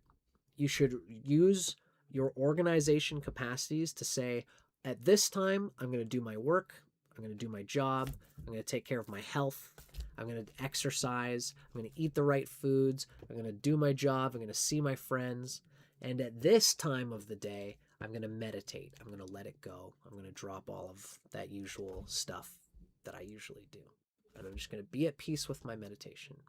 Organize your time so you get a little bit of play and a little bit of work in there, because that's what this eclipse axis is teaching all of us.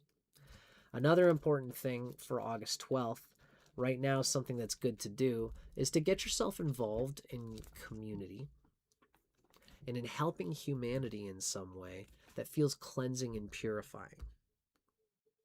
That's true of everybody while things are happening in the sign of Vivishvan. So you feel connected to the universe with strong faith, get lots of synchronicities, guidance, and they feel like signs guiding you on your path. Beautiful. That's probably a sign of a good Jupiter, that faithfulness, reading the cosmos as it comes to you. And that is a blessing. So there's a blessed Jupiter that's really, eventually, I think, especially once you get to age 32. Right now, you are age 28. Ah, yes, you're the year of the ox. Are you 28 yet? 28. You're turning 29 in 3 days. So you're going to be 29 through soon. You're technically going through your Saturn return at this time. Yeah. So you're technically going through your Saturn return. You're just about to turn 29. Happy birthday, by the way, Ravit. In the next 3 years, this Jupiter energy is going to start tugging on you. You know, follow your spirituality, the guidance of the universe. The important thing for you, Ravit, I would really say that something I just want to wink at you here. A very important thing for you is to spend time dedicating time and energy to simply doing devotional practices, whether it's puja, but also yogic realization techniques like Kriya Pranayama. You sit, you roll your shoulders back, you open your chest, you exhale all your breath, and you breathe in, you squeeze your pelvic root, the pelvic floor, down at your tailbone. Point your tailbone downwards. Ideally, your tailbone goes back when you breathe in, and then your tailbone goes forward like a scorpion when you breathe out. Tailbone goes back like a duck, and your head goes up. Then you exhale, your tail goes forward, right? Try to practice grounding your root into the ground. And as you breathe in, you imagine energies coming through your spine, from your root chakra to the orange, to the yellow, to the green of the heart, the blue of the throat, all the way up to the third eye. Hold it at the top, and then exhale. And imagine the energy coming from the ajna to the throat chakra, the blue, down the green, down the yellow, down the orange, down to the red of the root chakra. Try to practice these kinds of Kriya pranayamas. Put time and energy into it. There's going to be no one to show you. Your parents aren't going to be able to look at you and say, oh, look, you're a material success. You're going to make our family survive by doing this practice. No one can know the success that you've garnered by focusing, sacrificing devotional energy towards the quiet love letter to Shiva that nobody sees. No one can prove the good that you've done there. This is an effort to appease Jupiter for all of us. We should all think about this in terms of Jupiter right now. But for you, Ravit, doing this is going to develop energy for you so that when Jupiter does enter your life, you'll be ready for it, because it's going to take a sacrifice. It's going to take this kind of material devotion where you have to let some things go and focus on other things that most people wouldn't go for. Spiritual energy here, and I think it's going to really start to come through in the next 3 to 4 years, after age 32. You see things clear. You're broke all the surface level patterns, now being isolated, reflecting on self. Complete surrender. Beautiful, Ravit. Now, make sure, with this eclipse, it's okay to still be a part of humanity. I see you've got spiritual devotion here. You've got plenty of capacities for a powerful Jupiter that'll bring you to these spiritual devotional capacities. But it's still okay to have love in your life. You've got a strong 7th house. You're probably a beautiful human being. You've got Rahu, Venus, and Mercury in the 7th house of Tvashta, which is like the sign, that's the 7th sign. So there's a craving in you, and it's in the 7th house as well.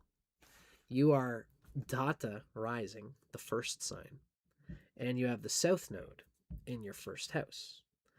So I would say that there is a strong emphasis of self, which as time goes on, you'll find you're being guided to make peace with Tvashta, to make peace with relationships. And relationships are an energy that involves desire, involves your sexual desire, and involves attachments. And it's not a bad thing to be in this world, because your material responsibilities can be the vessel that energizes you, pushes your boundaries, that can ultimately make you love God in a way that you couldn't love him on your own. This is what Jupiter represents, and this is what relationships are going to represent for you, Ravit. So don't be afraid to fall in love. Don't be afraid to mix energy with other people. Don't be afraid to involve yourself with humanity. You have to feel that as you move through what this energy means to you. Hi there, Ruby Leveled Up. We are currently doing a reading for one person, and I have another person in mind after this, Ruby Leveled Up.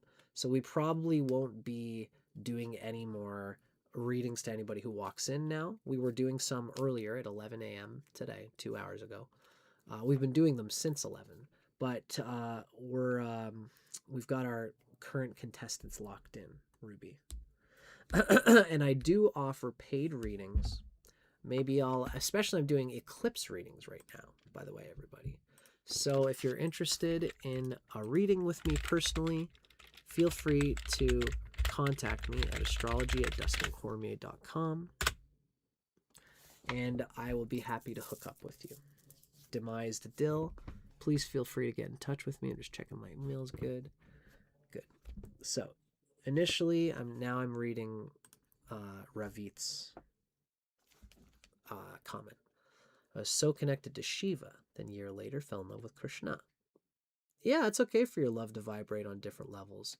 In fact, I would even encourage you to explore what makes the most sense. I am the same. I don't hold. It's all self. It's all self-realization. It's all one cosmos by many different names. All the different names are just tapping into different flows from the mountaintop. Krishna is one river that comes down the mountain. Shiva is another river that comes down the mountain, but the water comes from the same point. So the best thing to do is explore them all, because Krishna love is a little bit different than Shiva love. You know, the Vishnu era of Hindu theology is very different from the Shiva era of Hindu theology. They're both special and important. But, you know, you might be inclined to pick one and go deeply in it. That's not a bad thing. Now, the main thing for you during this eclipse season, Ravit, your moon is getting affected by this eclipse. And that might play into a bit of your 4th house. The moon rules the 4th house in your chart. And the sun is technically 8 degrees within the eclipse. So the sun is getting affected, not only now, but for the next year and a half. This is happening in your 6th house on August 12th. In February, the eclipse is going to be in your 12th house. So for now, because it's in your 6th house, there's going to be an emphasis here on dealing what you need to deal with in your material reality. Making sure that you are getting your rent paid, that you're healthy, that your body is healthy, that you're dealing with necessary responsibilities between friends. You might even find that enemies come up and that you have to deal with enemies or obstructions, problems. It's all 6th house stuff. And you have to deal with these things. You have to deal with these realities in your life. You can't necessarily, meditating is going to be important. But you want to make sure that you understand that Krishna and Shiva are showing up for you as the material responsibilities that come to you in life as well. Sometimes those material responsibilities are not yours and you don't have to deal with them. But sometimes they are. And this discernment requires contemplation. So being there for your responsibilities, problems might come, like I can't meditate right now because I just lost a bunch of money because I had to go to the dentist and I had a cavity and it took a lot more money than I thought to fix that cavity. Now I don't have the money to chill. Now I have to work some kind of job, now instead of meditating quietly like you might like to, you might have to meditate while you're chopping the carrots or while you're sweeping the floors in whatever job it is that you take on. In your chart, it's interesting that Pluto is in the 10th house in the sign of Bhagha. You might find that it's always a freaky thing to deal with your 10th house, to deal with your career, to deal with what you want to ultimately do in your life. Especially because you'll be going through your Saturn return soon. Your Saturn, of course, because Pluto and Neptune are falling into signs ruled by Saturn, you'll find that as your Saturn matures, coming up to age 36, your job and what you're seeing in your career is going to suddenly blossom probably around age 36. 35, 36. You'll have a lot of struggle in your career until that time. And then you'll be taking on big energy. Career might be an important thing for you, as much as I've talked about this meditation thing. So all the greatest saints are going to be ones for you who can deal with their material responsibilities that God has given them, while also still taking time to sacrifice and surrender and do your puja. Give your love to Shiva and Krishna. But make sure you know that Shiva manifests in all the spheres, including the material. Shiva does not ignore anything. And when Shiva has to deal with something in the material world, he treats it as important as something psychic that he's trying to draw a detachment from. He's got something internally. He's going to zero in on it, and he's going to destroy it, and he's going to focus on it until he's yogically worked out that internal thing. But if he's got something materially wrong, he's going to treat it the exact same way. There's no difference between the material and the spiritual for Shiva. So your material life is important as well. I think that this is what is going to be coming to be your lesson over the next 6 years. And in the short term, the lesson is going to be right now. Again, there's an importance in dealing with material responsibilities and obstructions and obstacles in your life. Let them come. Be open to being disrupted right now and see it as the voice of Shiva, guiding you to love and to be able to deal with problems as they come. That's an important theme for you while the eclipses are happening in your 6th house. Then in February, the theme will be it's about being able to let those go when it's appropriate. I hope that this has been useful for you, Ravit. This is a good little roundup of what I see happening in this chart. There's always more that we can talk about, but I feel pretty good about how we have conveyed this in this particular reading. So I hope that was okay for you, Ravit. And for everybody who's been watching, I appreciate you all. Now, I had it in my mind to do at least, let's at least do a quick little reading for Phoenix, if you're still here, because Phoenix is here, and Phoenix made a wonderful donation to us. Awesome, Ravit. I'm so glad that I got to do this reading for you. There's always more that can be done with these readings. Now, if anybody's interested, you can email me at astrology@dustincormier.com. I think somebody already has, and I'm happy to see that. And as well, you can donate today. We are donating to the charitable cause of the Indigenous Medicine Conservation Fund. So if you go through my little Dustin Cormier official.github thing there, it'll take you to a PayPal thing where you can make a PayPal donation, and I will take your donation and put it into our today's current fundraiser, which is the Indigenous Medicine Conservation Fund. It is helping to proliferate the cultures and peoples who are in the right relationship with psychoactive medicine agents such as ayahuasca, iboga, mushrooms, peyote, and toad. These are special to me, and in general, they are teachers. These plants and medicines are teachers. That's why I think that they're a worthwhile cause to appease Jupiter in today's time. So thank you, everybody who has donated and who has just been hanging out today. It's nice to be able to do these readings. Now, Phoenix Rising, my friend, I wonder if you are still here. Let me know, Phoenix, if you are currently hanging out with us. It looks like we got 7 people left, so it's possible that we have expended our time for today. It works out for me because I want to go eat some lunch. But Phoenix, if you are still here, my friend, I'm happy to do at least a little peek of a reading for you because you made such a wonderful donation to us today. There they are. Thank you, Phoenix. It's very nice to see you. So, now 1907, 1984. Let's get you going here, Phoenix. And thank you, Ravit. Thank you so much. Before I go into our next reading, thank you, Ravit. Thank you for sharing your time, your energy, your blessed Jupiter and your blessed chart. I have high hopes for you. I think you've got some good things happening in your spirituality and in your life going forward. Good luck with it, and namaste. Let me know if I can ever do anything else for you. Now, let's do our final reading of the day, folks. We're going to do a little peek of a read on Phoenix Rising's chart because our friend Phoenix Rising has made a great donation today. Let's take a little peek at her chart.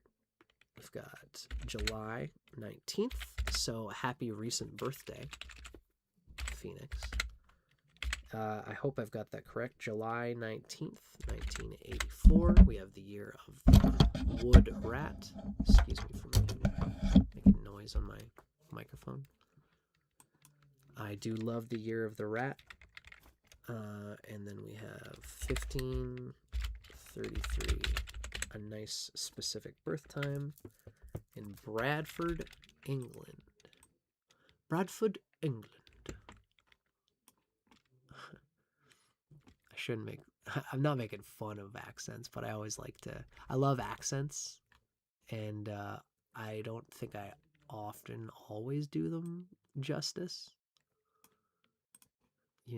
That'd be the United Kingdom, Bradford. Bradford Abbas.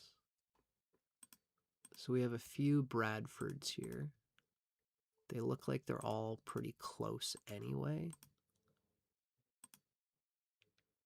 The longitude's very different on these two Bradfords, though. Sadly, it's not... Yeah, United Kingdom. Yeah, so Phoenix Rising, do me a favor, let me know if you can find the latitude and longitude. I have the... Well, we'll see. Your chart might be different in the Adityas than you might think. Phoenix Rising, so my atlas is having a hard time finding the specifics on where you are as Bradford. Now, it looks to me it wouldn't make much difference anyway. I just picked that one. It's not making much difference anyway. It is changing the ascendant slightly. That's okay. I can see that we're at the right spot here. So I got to go to the bathroom one more time. Yeah, just Bradford, England. That's okay. This is going to do. Let's do one more little pee break, folks. And then we're going to do our last reading for the day. And then I'm going to go eat some lunch. But for now, we have one more reading to do. I shall be right back. And then we're going to finish for our friend Phoenix. See you in a sec.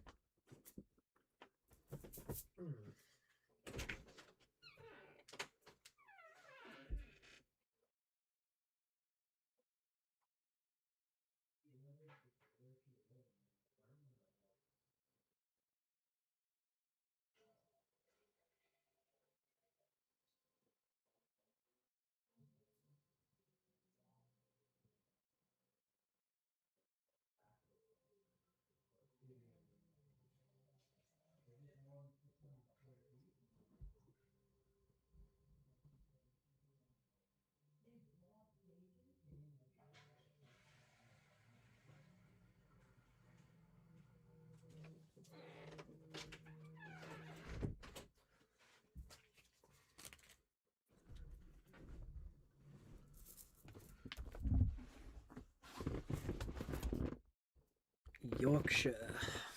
That's okay. I'm pretty sure I've got the correct position. Now, nice to see you, folks. Let's do our final reading for today. And we're going to start off taking a peek at the tropical zodiac that you might be familiar with.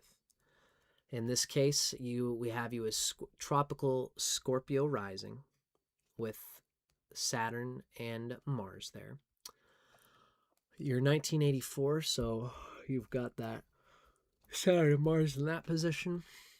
And then we have the South Node in the second house. That's tough position going on there for Saturn. It doesn't like to be in the first house, and it's going to be harmed by Mars there. And it's within, Pluto's close enough to be tugging at it. We have a nice Venus and Mercury conjunction in the 10th house. It's going to be interesting when we look at that in the Adityas. Now, well, let's see the number of signs this falls into. Believe it or not, I think we have another 5. Is that right, Robbie? Yep, it is. So, yeah. That's okay, Phoenix. Don't worry. We've got you. I think we've got the right rising sign here. That's what matters. Oh, you've never had a reading. Awesome. So we have the South Node with Uranus and Neptune in the 2nd house, and then the North Node up here in the 8th house. And yes, Robbie's correct. We have the classical 7 planets. That's Sun, Moon, Mars, Mercury, Jupiter, Venus, and Saturn.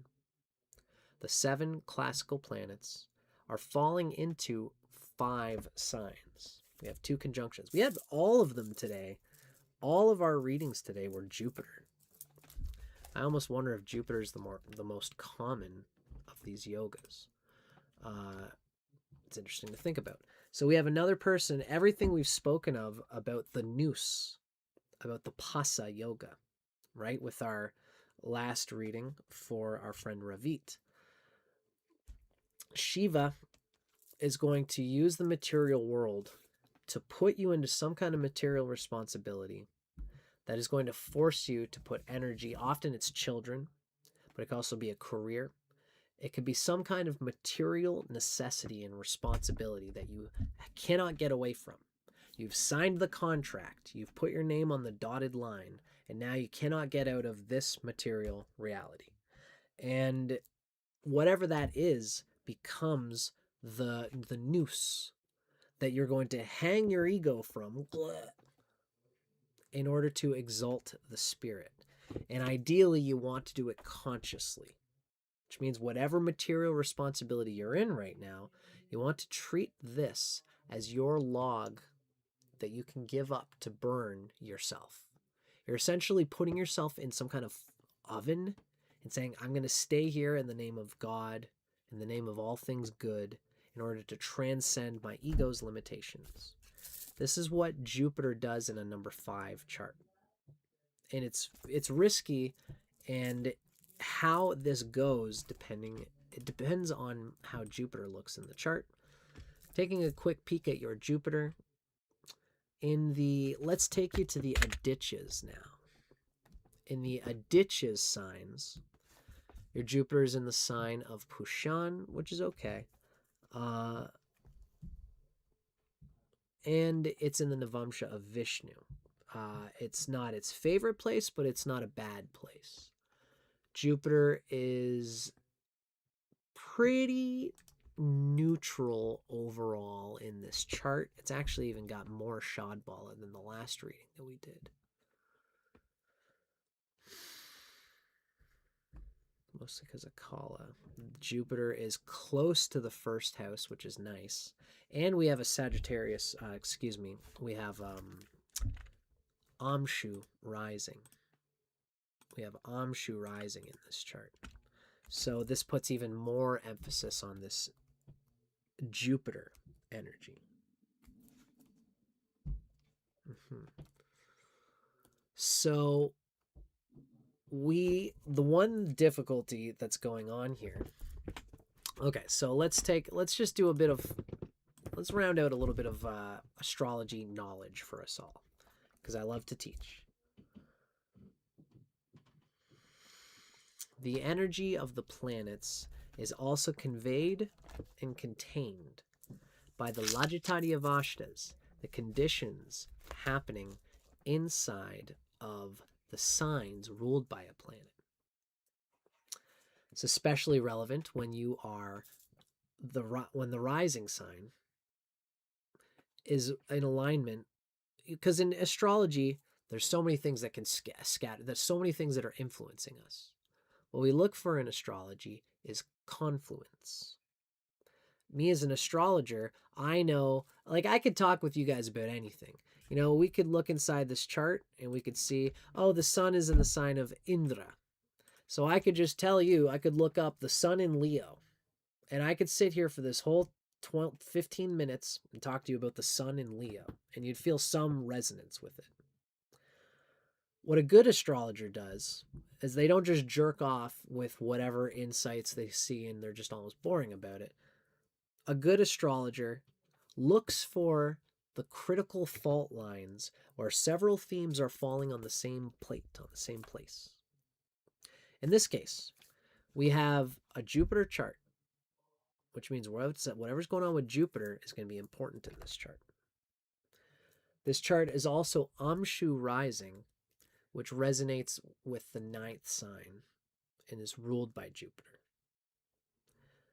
So that means that you are Amshu rising. You are the archer. You are a spiritual philosopher. You like to think about things, literature, ethics, culture. You're probably into things like astrology. You like to perform. You like to get on top of your own psyche through yogic practice by following the words of gurus and traditional ways of exalting the spirit at the expense of the ego, or on top of the ego.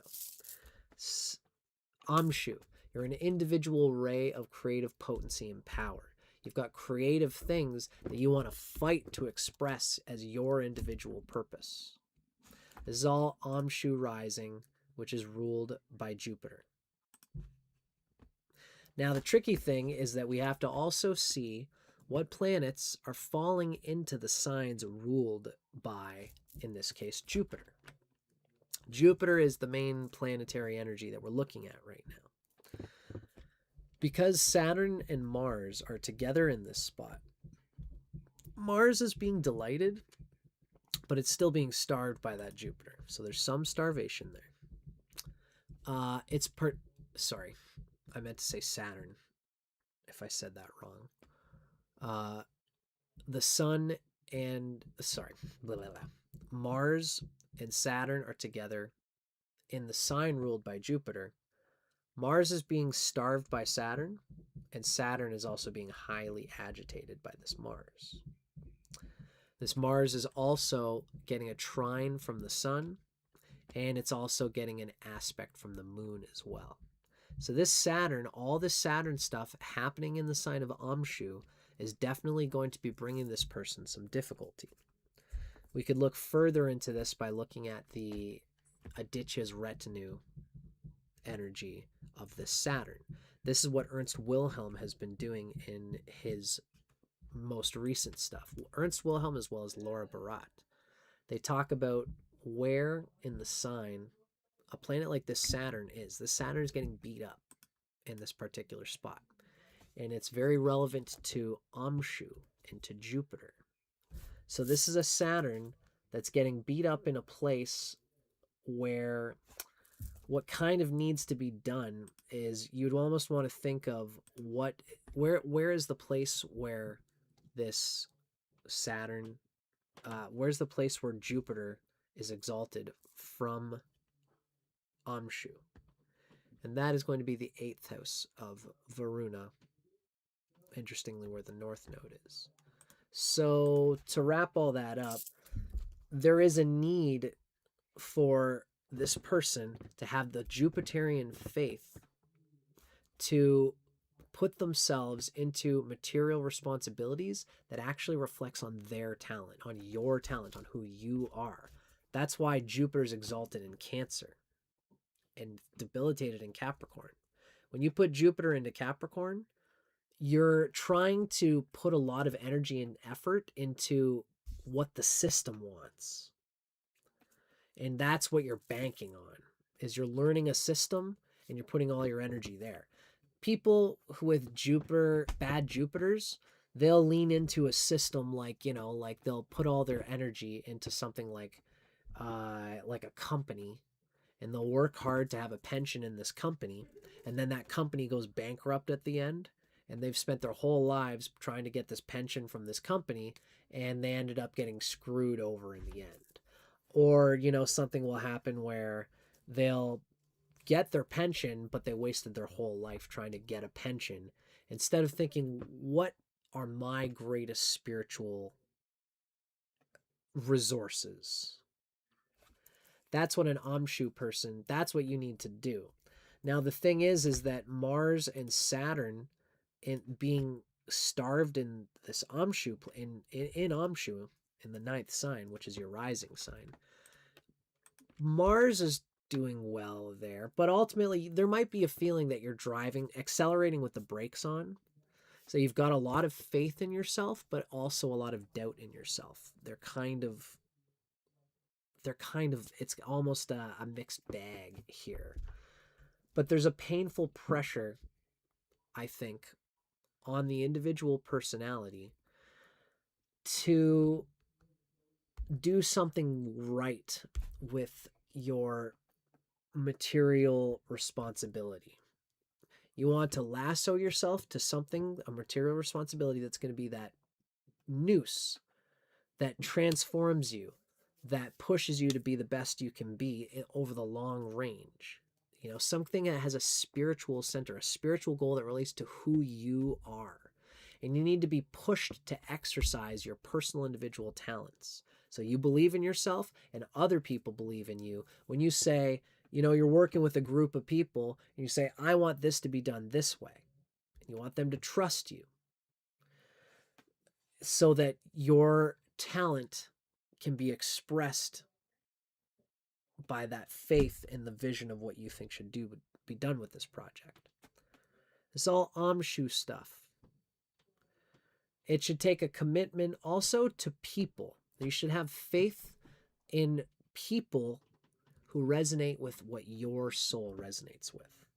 This is because this is the energy of Amshu is exalted in, I'll put it to you this way just so I can wink at what I'm saying.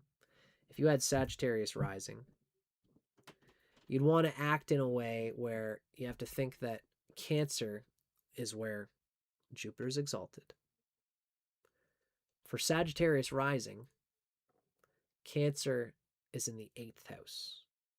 So a Jupiter orienting itself in an 8th house way for a Sagittarius rising means you're getting into risky, unstable relationships with people who you trust and have faith in and have learned to trust.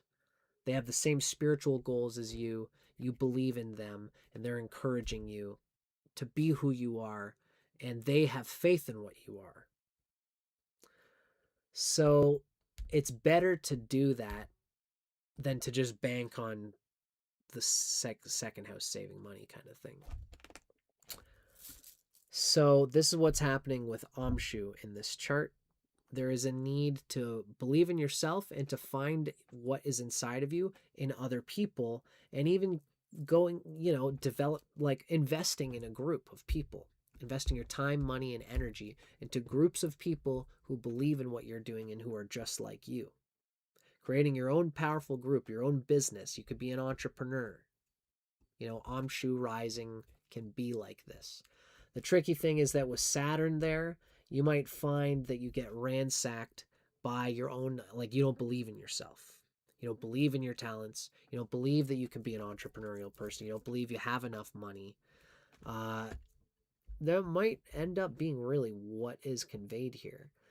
And you might also feel that it's hard to deal with basically enemies and demons and problems. You might find it's hard to use your Mars to contest and confront things when things are confronted and when things try to stop you.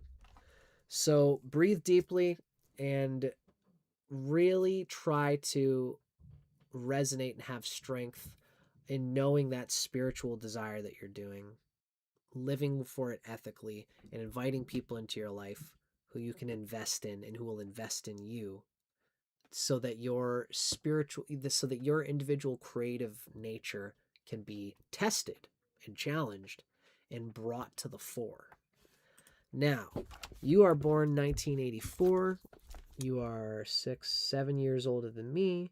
You're probably about 41 years old, around there. You probably just had your 41st birthday.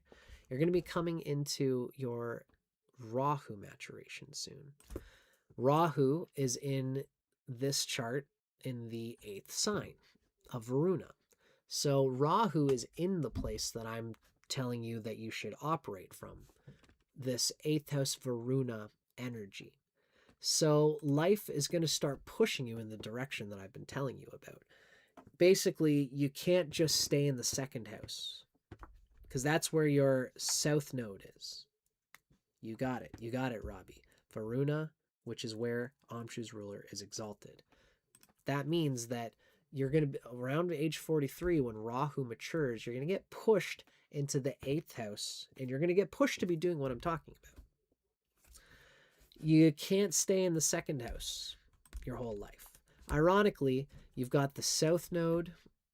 Let's take a peek here. South node, Uranus, and Neptune all in the 2nd house. In this case, it's Bhaga. That's where Jupiter is debilitated in the sign of Bhaga in the 2nd house.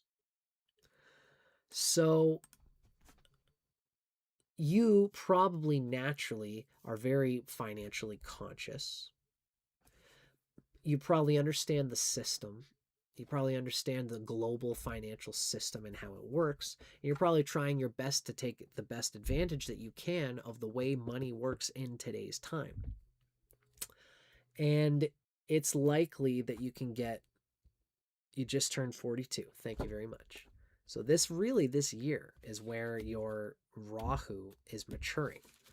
So there's going to come a need for you to put less faith in pension, in, like solid, safe monetary things that are safe, but are spiritually draining and exhausting. The whole world might agree with you and tell you, because Uranus and Neptune are in that 2nd house. You probably have some genius brilliance when it comes with money. But you can't let the tail wag the dog here. What you have to do first is align yourself with spiritual values and people who believe in your spiritual values.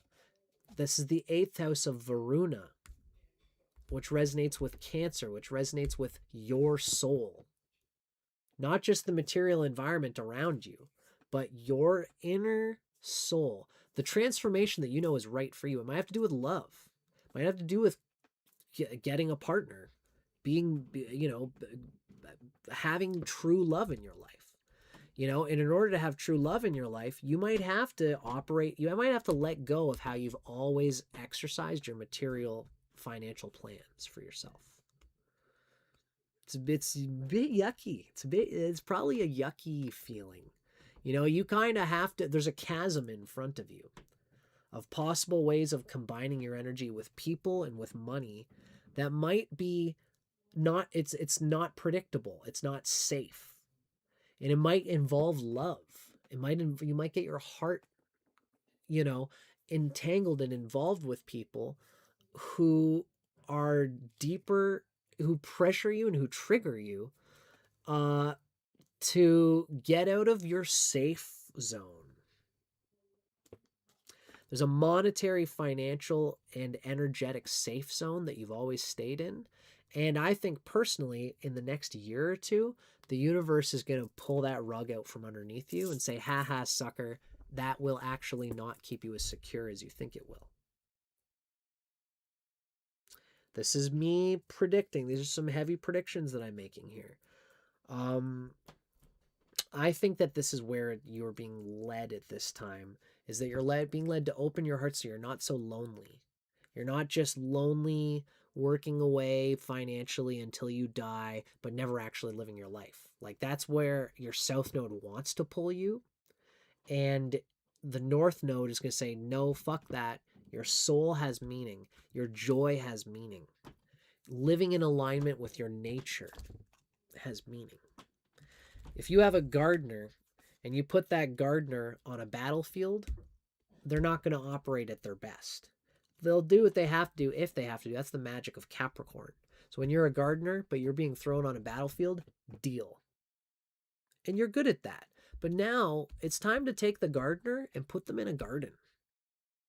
Put them where they really, truly, what lights you up? That's kind of the vibe there. You actually don't think about money much. You're more interested in spiritual transformation. Well, that's good. But it's one thing about what you think about. You might, with Rahu and Ketu, we often think we have a desire. This is what I actually want. And that's what we think about. But you might find the life you live is not what you're thinking about. It's what you're attached to.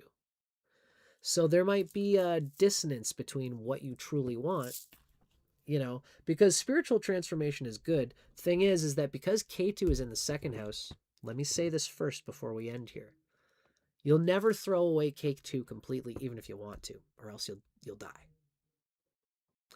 K2 provides a necessary security paradigm. The thing that you want to do is let go of K2 enough that you can wander into Rahu's unknown jungle and then bring the spoils of the jungle back home to K2, back to the castle, back to your second house. It's okay for you to want financial stability and emotional stability and to have a solid career and a solid life and a community around you. It's good to have these things. It's good to have familiar friends. It's all second house stuff. Your own personal financial reality. That's your crocodile. Everybody needs a crocodile and everybody needs the jaguar. If you're going to go and you're going to do you go to Ecuador and you find a piece of land that's $100,000. You have 10 people who all want to pitch in. So you want to pitch in $10,000 and hopefully there's going to be a yoga thing that's created in Ecuador that you are part of an investor in. So that's 8th house stuff. You've taken your personal finances, you've invested in a group of people who all believe in something that you believe in. Problem is that you also want to have your own crocodile at home. You want to have your own solid investments. You want to learn about financial investments enough so that you can, take 10% of your income monthly, dollar cost average it into a tax-free savings account where your money is being saved and developing compound interest over time. That's all second house stuff. These are not bad things to do. You want to have your own financial thing relatively set up so that when you do go out and do the 8th house thing, that's the jaguar. Second house is the crocodile. It's my money, my safety, my financial security for my future. That's good. You want to balance that with the jaguar. The jaguar has a much more liquidy, loose energy. Crocodile's stuck in its ways. The jaguar is the 8th house. You can go to Ecuador, pitch in $10,000 on this thing, and it'll, it might take 5 years. The $100,000 that you've put in, now it's costing you money to keep up with the land. And some years there's, COVID happens and nobody's coming to this thing that we just set up. We can't build it. We just wasted our money. Some people want to pull out of it. But if you all believe in what you're doing and you all have your own crocodile at home, you all have your own financial wellness, then when the profits go up and down from this investment, you can still stay put. You understand the spiritual psychology of all your friends. Sometimes one guy can't help with the tax on the land, so if someone else we all have to pitch in to balance that out. This is 8th house stuff. It's yucky. It's unstable. But if that thing ever catapults and becomes something, you've invested in something, you've got 1/10 the ownership, the equity of this thing that could blow up and become some very cool thing that's also spiritually ethical and resonant and makes you feel good. That's what I'm seeing, is that you are going to be pulled into that kind of jaguar energy, which means you've got to be conscious of the people that you're investing in a group financial way with. And if you're going to do that, you want to be friends with them. Even though they say you can't make friends in business, at some level, this is what Sagittarius does. With Cancer on its 8th house, it loves and has a heartfelt, soulful connection with those who it involves in its 8th house. It's the same thing with Amshu rising, because you have Amshu rising. Yes, the K2 is the south node. That is correct. So I digress. I'm glad I got to talk with you a little bit about this stuff and the heartfelt faith that's coming from Rahu in the 8th house of Varuna. Now, for this coming eclipse, you do, in fact, have something right on the eclipse. It's a very happy planet. Mercury rules your 7th house and your 10th house. You have Mercury in your 10th house in the sign of Vivishvan where it's exalted. I'm not sure if I would technically call it exaltation. What I call it, it's in its own house, but it's in the sign of its exaltation. At that 20 degrees, that's right where the eclipse is happening, right? In tropical zodiac, your Mercury is at 20 degrees of Leo. That translates to 20 degrees of Vivishvan. So there's going to be a lot of positive energy that comes to your 10th house throughout the whole next year and a half. Venus is also helping this space because it's square to Mars and Saturn. You want to look for what goodness can come in the way of managing money, managing friendships, managing your career. This is a good period because of that Mercury. I think that you should find you get a little bit of playful time to recreationally enjoy serving humanity the way you want to. You might find that you have a desire to serve humanity, to deal with problems, and you're the perfect person to deal with these problems. So again, for everybody, on August 12th, there's an eclipse in Vivishvan. There is a need to help humanity by dealing with specific problems and issues. You might find your job right now, Phoenix, your job, your career, something is in a bit of a state of crisis, which for you is an opportunity. And the opportunity will probably involve networking. It'll involve connecting with new partnerships, making connections with people, possibly powerful people. This eclipse is going to bring out pressure for your career that you're actually going to enjoy. I think this is going to be a good eclipse season for you. It's very nice that this is lined up in this way because you're going through these eclipses while you are getting ready for your Rahu to mature. These eclipses are nice for you, and as they are happening, it's going to push you and encourage you to be sensible with your money, to be sensible with your connections, and to be friends and to communicate. Because if you're going to make friends and you're going to make businesses in the 8th house, you want to be able to communicate with them in a friendly way. And I think you have hidden potentials of using your Mercury to communicate in ways that are savvy, monetarily, show people that you're intelligent and bright and they want to work with you. This eclipse is going to bring some of this energy for you. Donnie Kim, thank you for your comment.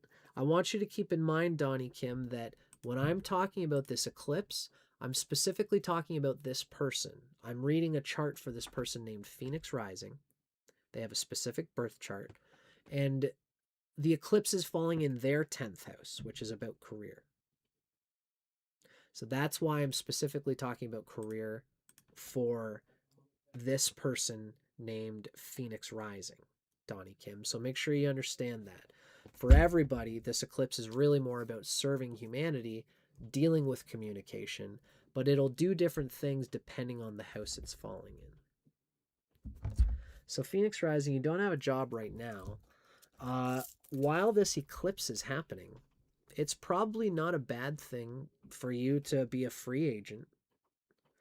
If we had more time, I'd probably go into this a bit more with you, but you have talents and skills that you can use. You're severely disabled. So there must be some skills that you have that should allow you to be able to be well regarded by somebody for the skills and intelligence that you have, Phoenix Rising.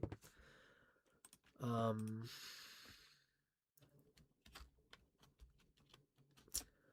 severely disabled. Yeah, that's interesting. I wouldn't have read that in your chart. You actually have a relatively good chart here. You have an especially good moon. So you have the ability to connect with people. And that's amazing that you have a very good moon. Yeah, you have an extremely good moon. which is going to, you know, I can see what you're saying that you're disabled, but I do bet that people love you. I bet that you have a way with people. And I bet that this could be the universe right now is encouraging you to communicate and possibly, you know, one thing that does signify severe disability or something that could signify it. I'm not the type of astrologer to be like, oh, you've got this. So, you know, something that might be signifying your severe disability is having Mars and Jupiter in that first house. They're causing each other a bit of trouble. Saturn's kind of getting spanked around in this particular position. And it's happening in your first house, which relates with your body and your power. So you might feel physically that, you know, this might be a damper on your faith in yourself.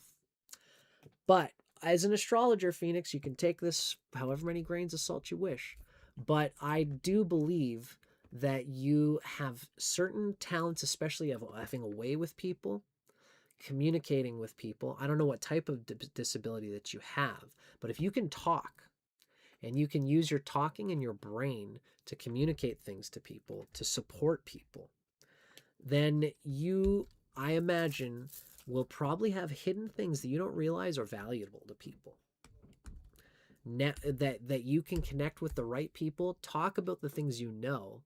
And even, you know, these days, even being a person who's in a state of disability, but still using your talents to your and others' advantage so that they can ultimately disability. I understand that you're saying that you're severely disabled, but I want you to know that you're not disabled with everything in life. This disability is happening in your first house, which is your physical body. You got a great 10th house. You've got some pretty good stuff going on in that 8th house as well. Everybody's got goodness somewhere, and nobody is completely debilitated. So, Phoenix Rising, with that being said, this is a matter of finding the value that you do have in the world and seeing how the world wants to take advantage of it. You're oozing with something. So now this is going to take some opening up and waking up to the possibility that you have to use your talents and skills. This might take a reframing of, I'm a disabled person, so I can't do much. In this moment, while you don't have a job, because the career, you know, it's interesting, this eclipse is happening in your 10th house. I don't know if you recently lost a job or if you're feeling like getting a job. But now is a frugal time to use Mercury to spend time playfully having fun, seeing how the talents and values that you do have can be positively used by the world. Beautiful, Donnie Kim. You're exact. That's what I would say. It's communication with your community, being seen out in the world, one patient small step at a time.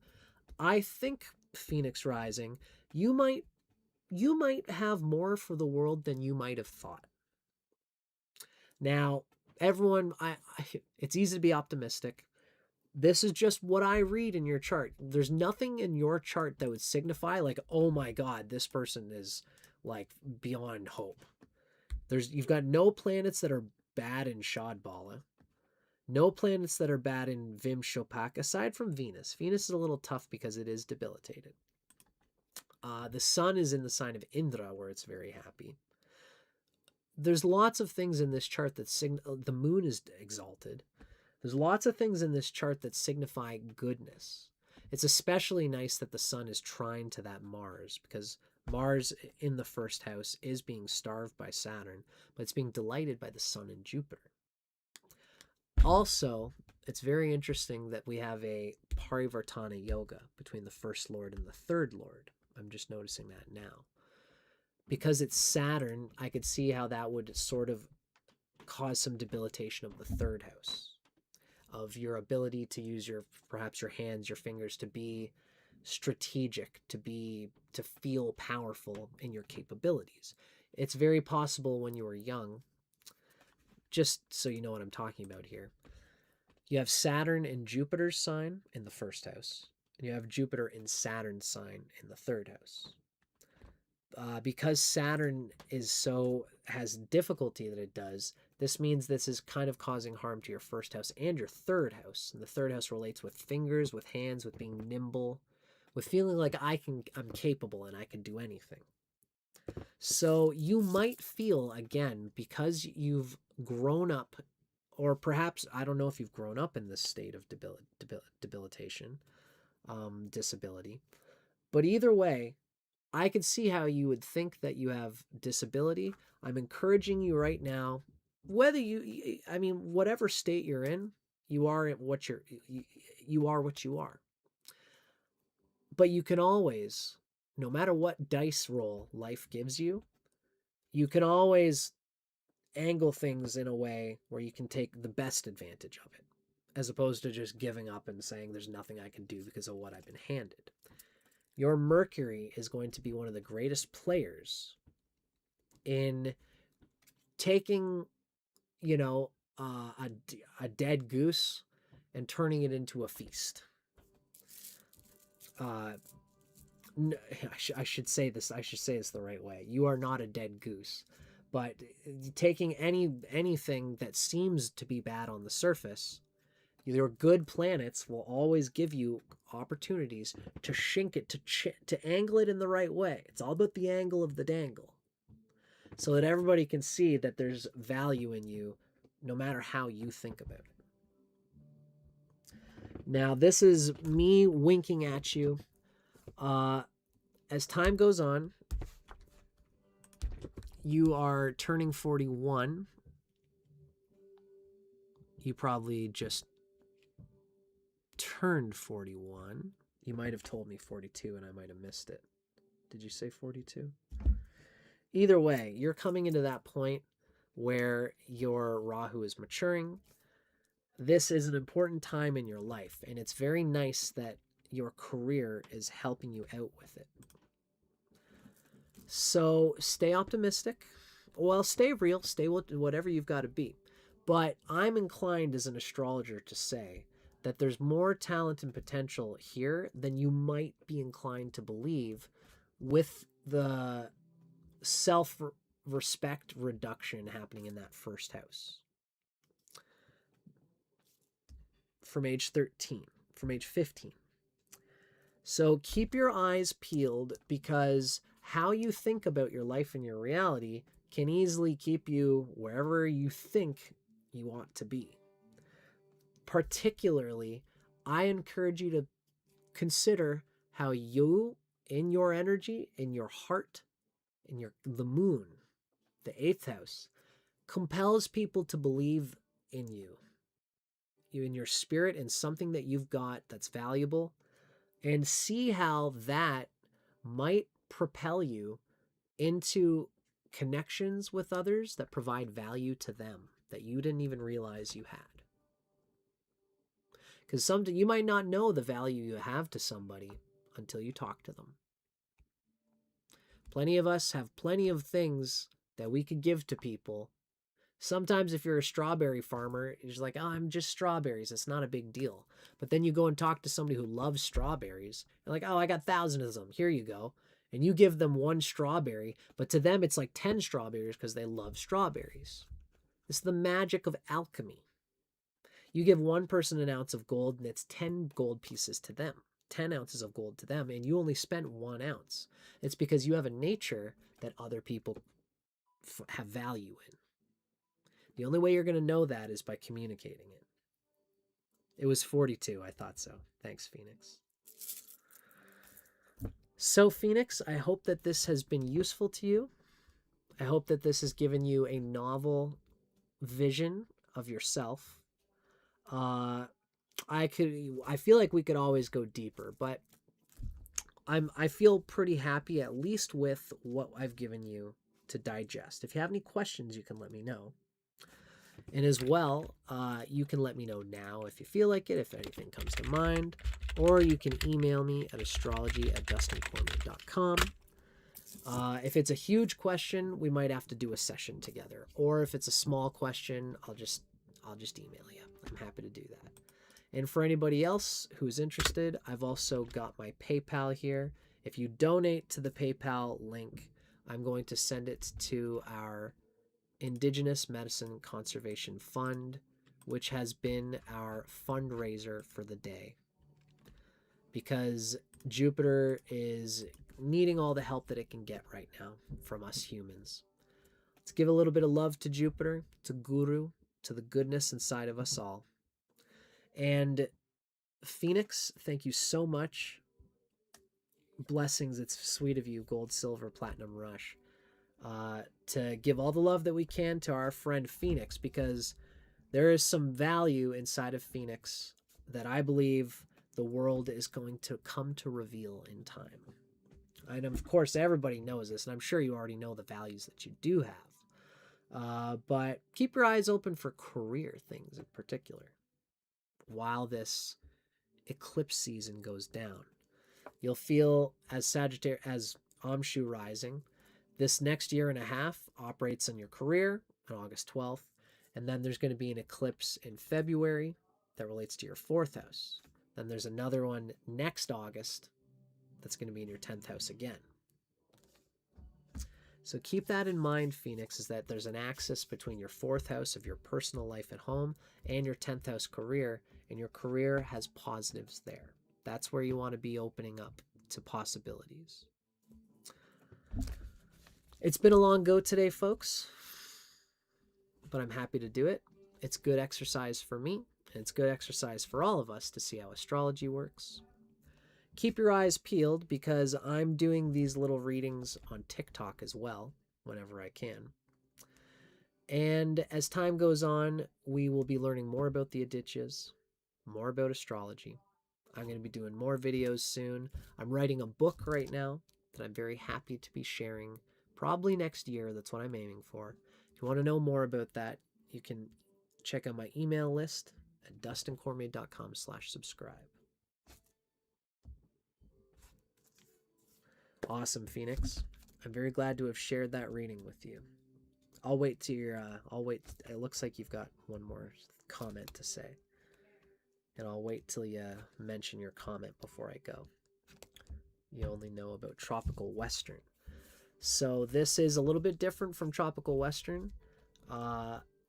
As time goes on, astrology is in a very open-ended place right now.